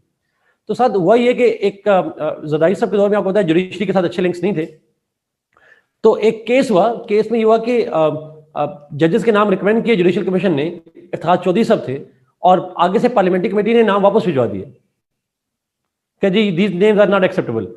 अच्छा, अब कोर्ट आपको पता है चढ़ गई, उन्होंने क्या किया, किसी बंदे ने केस कर दिया सुप्रीम कोर्ट में। सुप्रीम कोर्ट ने मैटर उठा लिया कि भाई आपने कैसे रिजेक्ट कर दिया। पार्लियामेंट्री कमेटी ने कहा कि हमें मना कहां किया गया है, where have we been asked not to reject it.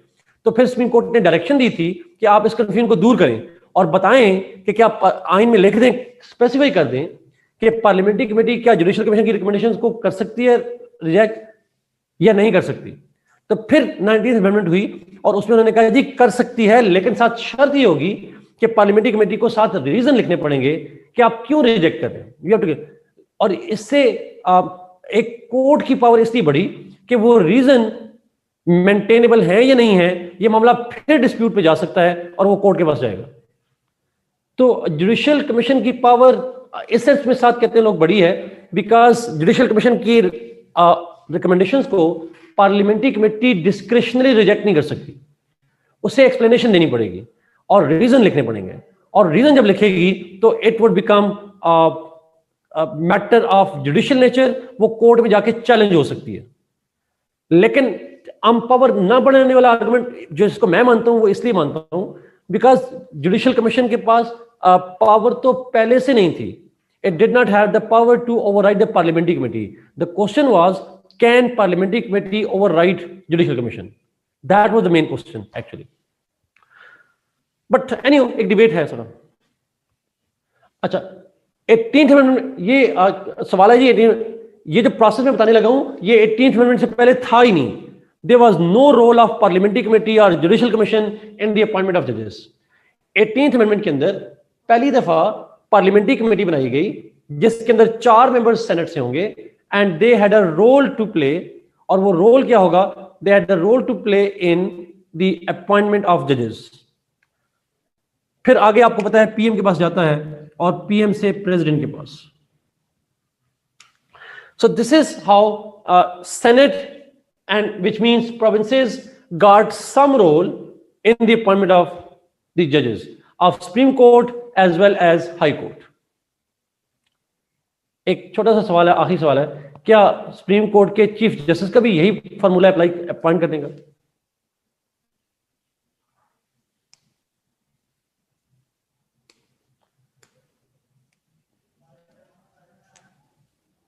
Yes जी, answer is no, because supreme court का जो चीफ जस्टिस है उसके अपॉइंटमेंट का तरीका था सीनियर मोस्ट। यस, ओके, उसको उसके लिए कोई प्रोसीजर नहीं है। Okay, so this is main 18 amendment. अच्छा, इसमें मैंने फेडरेशन से रिलेटेड बातें की हैं। फेडरेशन के अलावा अगर आप करना चाहेंगे तो बहुत सारे और भी चीजें हैं। फॉर एग्जांपल, इसके अंदर फेडरेशन के अलावा 58(2)B की बात की गई है, 58(3) को एबॉलिश किया गया, जजेस की अपॉइंटमेंट का प्रोसीजर चेंज किया गया। There are lots of things that have changed in the constitution. ये मैंने कुछ पॉइंट्स बताए हैं। 18th अमेंडमेंट पे मैं आपको एक शॉर्ट सी रीडिंग दूंगा पिल की। That will be a very good reading pill की। अगर आप भी गूगल करेंगे आपको मिल जाएगी, but I will share that reading with you guys too. जी हमजा, आर्टिकल 6 में लफ्ज सस्पेंड का ऐड किया गया।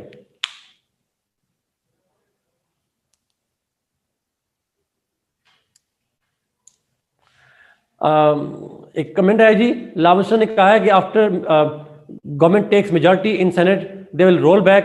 दे can not roll back the 18th amendment.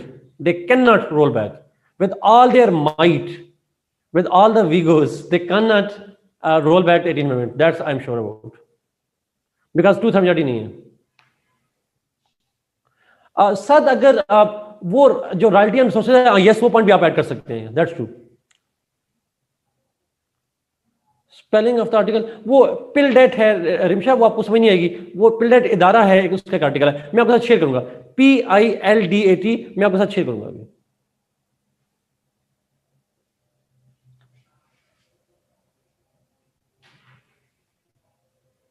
Okay, sport की तस्वीर ले लें जरा Gulfam. Let's go to the challenges. Challenges करते हैं 10 मिनट में, फिर ब्रेक लेते हैं।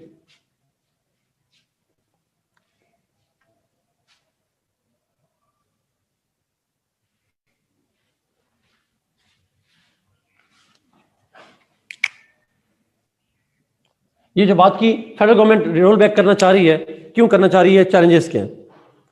अच्छा, मैं चैलेंजेस फ्रॉम सीपैक नहीं कह रहा, चैलेंजेस टू सीपैक करो। उफ, इतना लंबा सा कमेंट। ये चैट बड़ी जरा ऊपर करना, कोशिश करता हूँ पढ़ने की। एक तो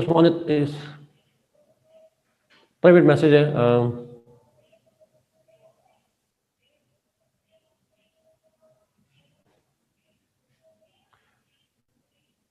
नीचे नीचे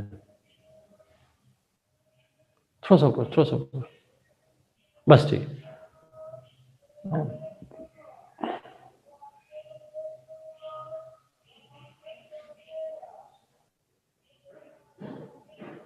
जी उस्मान, बिल्कुल ठीक है, बिल्कुल ठीक है, बिल्कुल ठीक है।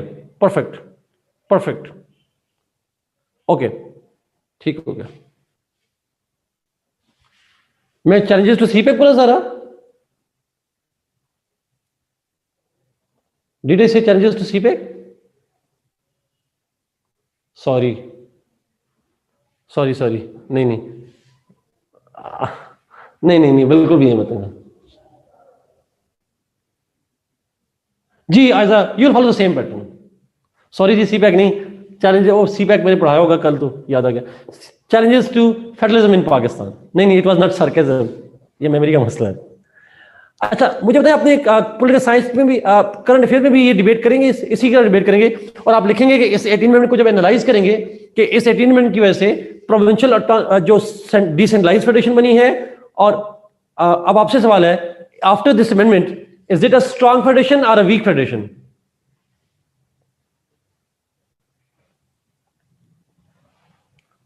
It is a strong federation.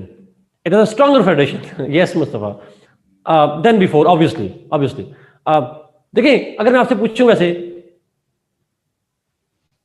कि क्या पाकिस्तान की फेडरेशन उतनी स्ट्रांग है जितनी अमेरिकन है, और इट इज लेस स्ट्रांग?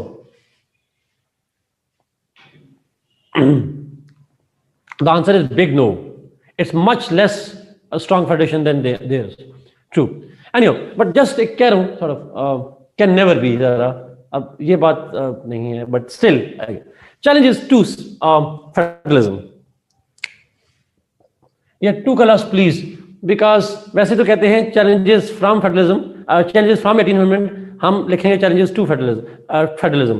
क्या challenges हैं? देखिए, सबसे बड़ा चैलेंज जो क्रिटिक्स का व्यू है आसान लफ्जों में, वो क्या है? क्रिटिक्स कहते हैं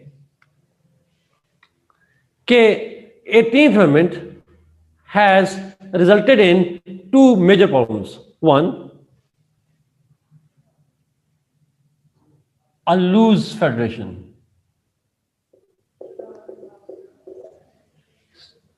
The 18th Amendment has created loose federation where Pakistan's national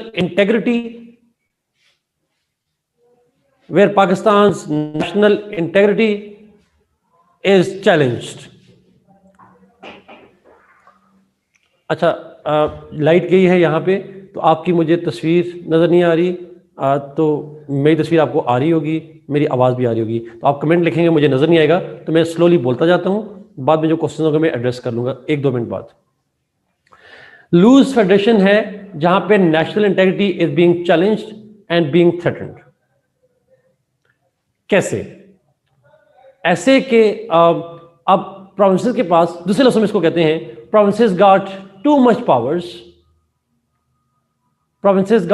powers, and it is likely that they do not have the capacity to take that responsibility.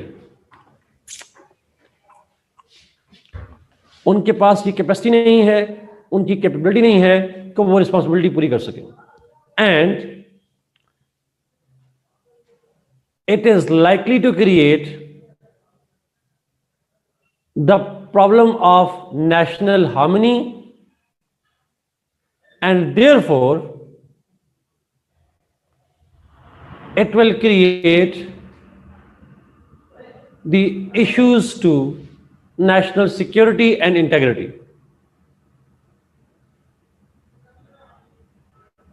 It will create issues to national integrity and therefore national security.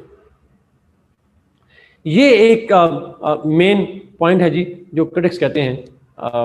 इसको थोड़ा example से जाते हैं, कुछ example को discuss करेंगे उसमें और उस पर बात करते हैं। But in the mean while अभी आपकी तस्वीर भी मेरे सामने आने लगी है, चैट भी आने लगी है, कोई क्वेश्चन है तो आप उस पर पूछिए, फिर हम आगे चलते हैं। एग्जाम्पल में किस तरह से ये चैलेंज करेगा, कौन सी एग्जाम्पल दे सकते हैं हम, यहाँ पे पेपर में लिख सकते हैं या चैलेंज कर सकते हैं, क्रिटिक्स क्या कहते हैं, उस पर हम बात करेंगे। ओके, अब मुझे आप नजर आ रहे हैं। Good. Finance, education, marriage laws, उससे नेशनल इंटेग्रिटी और सिक्योरिटी का फर्क नहीं पड़ेगा हमारे यहाँ, वो इशू जरूर है बट उससे इंटेग्रिटी का इशू नहीं है। Education, yes that would make sense. Funds और चीज हो जाएगी मुस्तफा, और चीज हो जाएगी वो फंड। अच्छा, मैं एक मिसाल दूं, मैं फाइनेंस की बात नहीं करेंगे, यस करिकुलम की बात हो सकती है, एजुकेशन की, हेल्थ की बात हो सकती है, लॉ एंड ऑर्डर की बात हो सकती है। Let me give you some examples. Food की बात आ सकती है। अच्छा सुनिएगा जी, देखिए अब agriculture is a provincial subject. If agriculture is a provincial subject और हर प्रोविंस अपनी एग्रीकल्चर पॉलिसीज बनाएगा।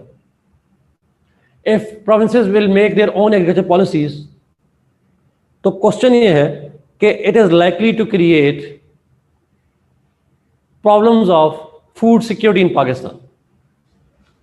What if a province decides to shift focus from agriculture to industry? अच्छा, इसलिए बिकॉज उसको लगे कि उसके प्रोविंस के नीड्स जो हैं, जो एग्रीकल्चर नीड्स हैं, they can be met with small scale agriculture and instead they need to focus on industry. मैं खासकर इशारा करना चाह रहा हूं सिंध की तरफ, पेपर में लिखेगा नहीं बट बता रहा हूं। अच्छा, अगर वो एग्रीकल्चर से फोकस करके इंडस्ट्री पे शिफ्ट करते हैं बिकॉज उनकी प्रोविंशियल एग्रीकल्चर नीड्स कम हैं, उनका सूबा तो ठीक हो जाएगा। What will happen to the national food crisis? Will it not create that problem? That will worsen it. Food security का क्राइसिस बन सकता है, जो कि नेशनल सिक्योरिटी है। फूड सिक्योरिटी का हम नेशनल सिक्योरिटी में लेते हैं। Another one, एक और चीज, what if one province decides to one province decides to be loose on the issues like hoardings, inflation, etc. Acha, what if one province differs from other provinces on food prices, गन्ने की कीमत, चीनी की कीमत, आटे की कीमत? What if they are differently? जी एग्जैक्टली जिशान, मैं इसी तरफ इशारा करना चाह रहा हूं. तो it is likely to create the national crisis of pricing, of inflation, of food crisis, food security, smuggling, etc., etc., etc. Critics कहते हैं this is a problem with that. दूसरी एग्जांपल, लॉ एंड ऑर्डर अब provincial subject है. वो जो IGs वाला वाक्य हुआ, law and order is a provincial subject. Now question is, if law and order is a provincial subject, what if different state provinces make different policies on law and order? For example, one province is harsh on terrorists, other is not. One province makes laws that criminalize particular act, but other provinces don't. So this is likely to create a major problem of national integration between provinces as well. वो law and order का crisis create करेगा. अच्छा, lastly, local government. Local government का जो issue है, that is another major problem. Oh yes, Sameer Ramzan, मैं इस पे भी आ रहा हूँ. Local government. Now each province has its own system of local government. Now इसका मतलब है पाकिस्तान में एक डेमोक्रेसी नहीं है. Now we have 4 democracies. Sindh के अंदर अलग है, बलूचिस्तान के अंदर अलग है, पंजाब के अंदर अलग है और बलूचिस्तान के अंदर अलग है. Every province has given different powers to local government. They have given different powers to the voters, etc., etc. जैसे पंजाब में अब कर दिया कि डिस्ट्रिक्ट नाजिम को जो डिस्ट्रिक्ट चेयरमैन होगा उसको अवाम डायरेक्टली इलेक्ट करेंगे. सिंध में नहीं है ऐसा, वहां वोटर की पावर नहीं है. तो एक अगेन पॉलिटिकल आइडेंटिटी का क्राइसिस जो है वो बनता है. अच्छा, एजुकेशन पे अगर मैं बात करूं तो एजुकेशन का बड़ा सीरियस इशू है जी, बहुत सीरियस. अगर आप मुझे पूछें education will be the most important issue ये है. Now after 18th amendment, each province can make their own educational policies including curriculum. Curriculum remains with the provinces, at least school level. And there's fear that provinces are likely, some of them may include syllabus which would trigger ethnic rivalries and competitions. And it may also include ethnic profilings. It is likely to happen in this way. The impact क्या आएगा?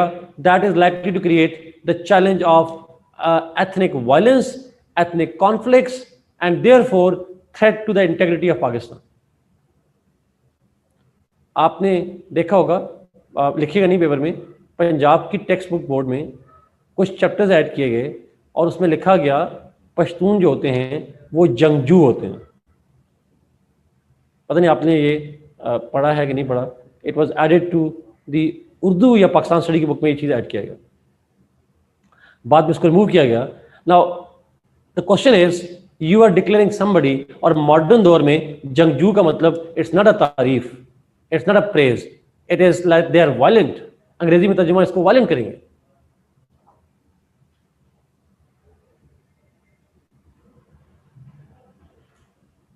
वॉरमॉन्गर्स, exactly.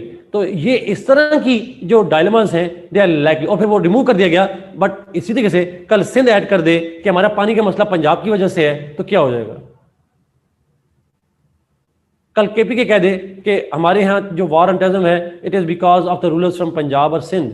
तो कहना कि बलूचिस्तान वाले कह दें हमारे resources को पंजाब में, हमारे रिसोर्सेज हैं but they could not be developed because of the rulers from Punjab, तो क्या कर लेंगे आप? So the question is, that is likely to create the issue of interprovincial rivalries, ethnic rivalries, and the challenge to integration.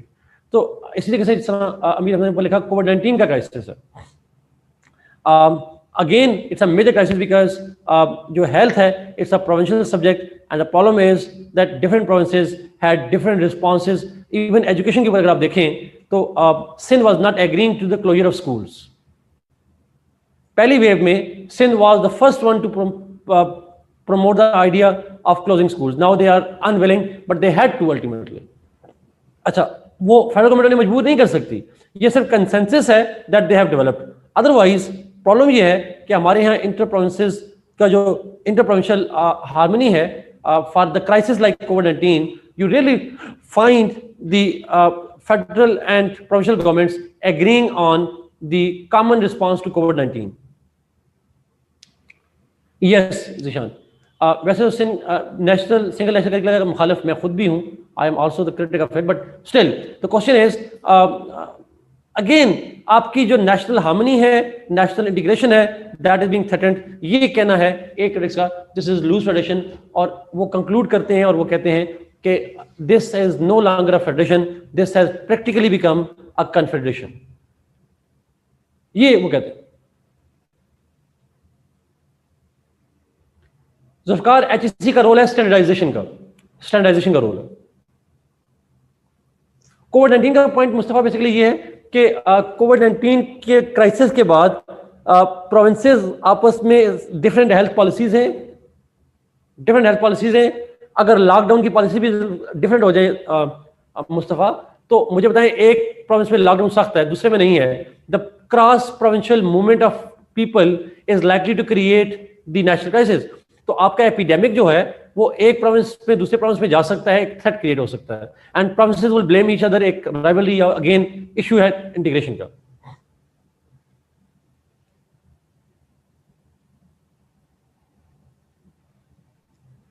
Amir Hamza, ideally that is what should happen, but हमारा मसला ये है, हमारी फेडरेशन का पास्ट रिकॉर्ड ऐसा है that provinces जो है फेडरल का रोल को नेगेटिवली देखते हैं.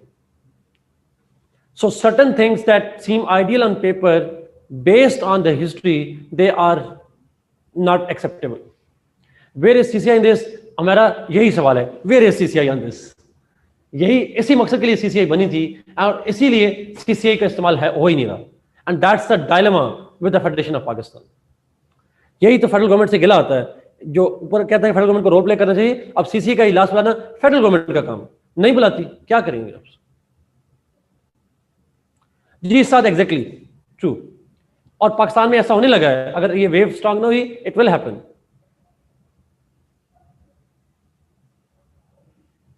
जी और यहां पे ब्लेम आएगा फेडरल गवर्नमेंट को. ट्रू. सेकंड मेजर क्रिटिसिज्म जी, लास्ट पॉइंट, आखिरी पॉइंट है जी, और वो है इश्यू ऑफ फाइनेंशियल डिस्ट्रीब्यूशन पे. फेडरल गवर्नमेंट या क्रिटिक्स कहते हैं 18th अमेंडमेंट के that by adding the provision that provincial share can not be reduced from 57.5%, इससे आप कम नहीं कर सकते, you can't reduce in that provides limited space to the federal government. Federal government के पास बच गया 42.5%. Critics said that this reduced fiscal space for federal government will lead to compromise on key federal subjects. 57.5% share provinces का है, federal government का share है 42.5%. This reduced fiscal space for provincial governments, federal government, will impact national security, and it will impact other federal departments like foreign affairs, like debt payment, etc. जो federal का काम है करें, water resources वगैरह, dam बनाना, ये सारी चीजें federal government कहती है कि हमारे जो नेशनल इश्यूज हैं, सिक्योरिटी का इशू सबसे बड़ा इशू है, उसके लिए फिर फंड कहां से लाएं? आपको पता है हमारा डिफेंस और जो दूसरा है एक डिफेंस है, एक और है डेट पेमेंट. यस, इन दोनों को मिलाकर 60% हमारा federal budget is use for only these two things. हमारा 60% बजट जो है वो डिफेंस पे और साथ में डेट पेमेंट पे जाता है। ऑलमोस्ट 42% के करीब जो है वो डेट पेमेंट है और ऑलमोस्ट 18% के करीब जो है वो उस पर चला जाता है, डिफेंस पे चला जाता है।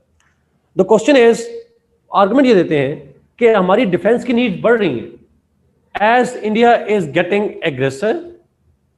इंडिया एग्रेसर बनी जा रहा है, खासकर पिछले 1.5 साल से अगर आप देखें, India is involve in nuclear arms race, CPEC के सिक्योरिटी थ्रेट्स बढ़ रहे हैं, अफगानिस्तान में सिक्योरिटी थ्रेट्स मौजूद हैं, and all of them are creating a reduced fiscal space for federal government. और डेट पेमेंट तो करनी है। अब ये तो नहीं कह सकते गौरी आया है आप हम डेट पेमेंट नहीं करना, आप कैसे कह नहीं सकते।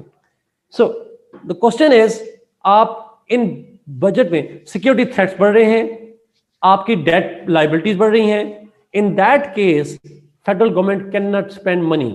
फिर दया में बादशाह डैम के लिए पैसे कहां से लाएं, फिर बहुत सारी डिफेंस की नीड्स के लिए पैसे कहां से लाएं, और सैलरीज हम सफर कर रहे हैं, सैलरीज नहीं बढ़ा रही फेडरल गवर्नमेंट 2 सालों से। सो द क्वेश्चन इज, ये एक मेजर क्राइसिस है। उस कहते हैं खासकर आप डिफेंस बजट जो है उसको अगर आप स्पेस नहीं देंगे, that will compromise on the national security of Pakistan. कावान भी चला गया, mainly because federal government does not have the money for all of those things, that's true. तो ये एक फेडरल गवर्नमेंट का मेजर इशू है जी। तो वो चाहते हैं reduce fiscal space means that federal government has been crippled by the lack of money on that. तो ये 2 बड़े चैलेंजेस हैं फेडरेशन को, चैलेंजेस है 18th अमेंडमेंट को, जिनकी वजह से because of that the federal government plans to reverse the 18th amendment which is considering the strong reaction from smaller provinces particularly. जी Usman, true. Sales tax is provincial, दोनों है जी, provincial sales tax भी है, federal sales tax भी है, दोनों है।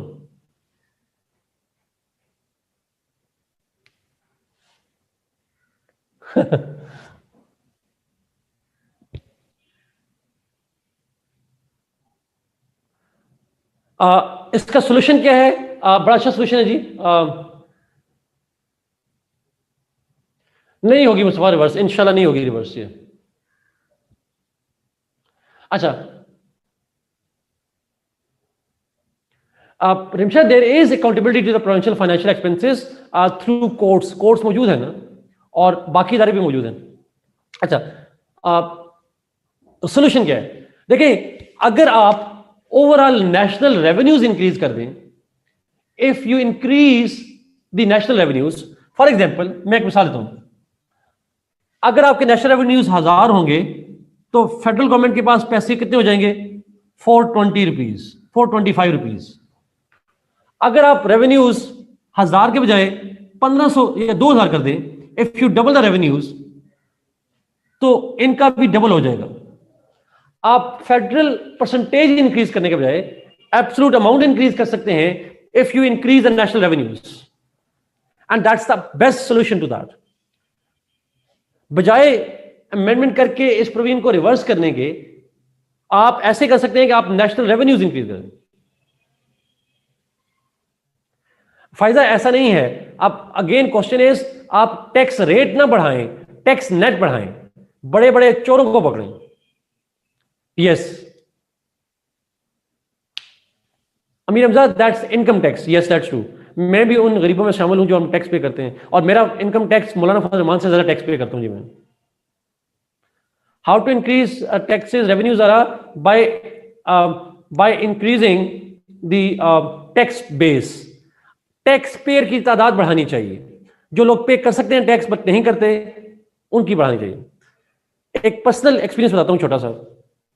मैं यहाँ अकेडमी में पढ़ा रहा हूँ, यहाँ से जो इनकम आती है इट्स टैक्सेबल, वो टैक्सेबल अमाउंट है। मेरा लॉयर मुझे कहता है, मैं वैसे टैक्स पे कर रहा हूँ क्योंकि हम सरकारी मुलाजिम हैं, हमारा टैक्स खुद ही कट जाता है वहां से। मेरा लॉयर कहता है कि बड़ा आसान तरीका है आपके टैक्स रिटर्न में आपके पैसे छुपाने का, तो यू शुड नॉट पे द टैक्सेस। और ये बात परसों की है, 2 दिन पहले की बात है, लास्ट डेट आ रही थी, मैंने उसे कहा कि मेरा जमा करवा दो। उसने कहा कि आपकी ये जो अमाउंट आती है it can easily be evaded from tax returns. तो वकील सारे मसला है आसान में। जो करते इनको क्या मिल जाता है शहबाज? मैं शहबाज आपको ही पॉइंट मारा था वैसे। मिलता क्या है? That's a separate debate. It is a sinful task, it is a sinful task, but this is what it is. उसके बाद फिर हमारी बेगमें होती हैं, वो कहती है कि नहीं टैक्स देने की जरूरत क्या है। मैं उससे कहता हूँ यार देना चाहिए, वी हैव टू पे इट। हम पढ़ाते हैं बच्चों को, मुझे शर्म आती है बच्चों को ये पढ़ाते हुए तब टॉपिक, और मैं खुद डिबेट कर रहा हूँ। सो ऑब्वियसली बात है। तो समहाउ एक नेशनल स्पिरिट की जरूरत होती है, एथिक्स की बात होती है सारी की सारी। नहीं मैंने नहीं की हुई, बट सिर्फ बता रहा हूं। और आप में से अगर कोई प्रैक्टिकल लॉयर है, शहबाज अगर आप हैं या मीर हमजा, आप अगर लॉ में प्रैक्टिस में है, यू नो कि लॉयर्स बताते हैं हमें कि कैसे करना होता है।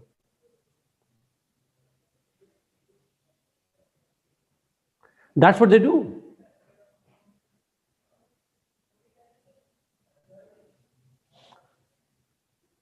Yes Maria, that's you. हाँ ये है, दैट्स ट्रू। एनीवे बट इसलिए बेस्ट सोल्यूशन यही है जी, आप रेवेन्यूज इंक्रीज करें और टैक्स बेस को इंक्रीज करें। रेवेन्यू इंक्रीज करने से जो फेडरल गवर्नमेंट है उसका ओवरऑल शेयर इंक्रीज हो जाएगा। That's what's likely to happen sort of. Anyway I guess that's all जी। Let's take 5 minutes break, 5 minute की ब्रेक लेते हैं, वरना आप लोगों ने मुझे ब्रेक कर देना। 10:57 हुए हैं, let's take 8 minutes break. We will return back at 11:05 पे वापस आएंगे। Bye bye.